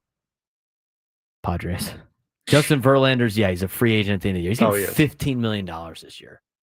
I mean, if somebody is still willing to pay you that kind of cash, maybe you just keep saying yes. But, I mean, he's 42 and a half years old. He'll be 43 next year. This has to be the swan song for Justin Verlander. I mean, rather sign a one-day contract to Houston and then just say that sayonara. Houston. That's where he's had most of his success is Houston. I understand. Spent 13 years in Detroit. Yeah, no, I understand that. But I mean, when you think when you think of Justin Verlander, of course, I mean, people who've seen him his whole career will think of Detroit, but I mean, for a lot of fans right now, they'll know him from those championship teams in Houston. He won in Houston. And it's not like he didn't spend a lot of time in Houston either. He spent 7 years in Houston on relatively two different stints.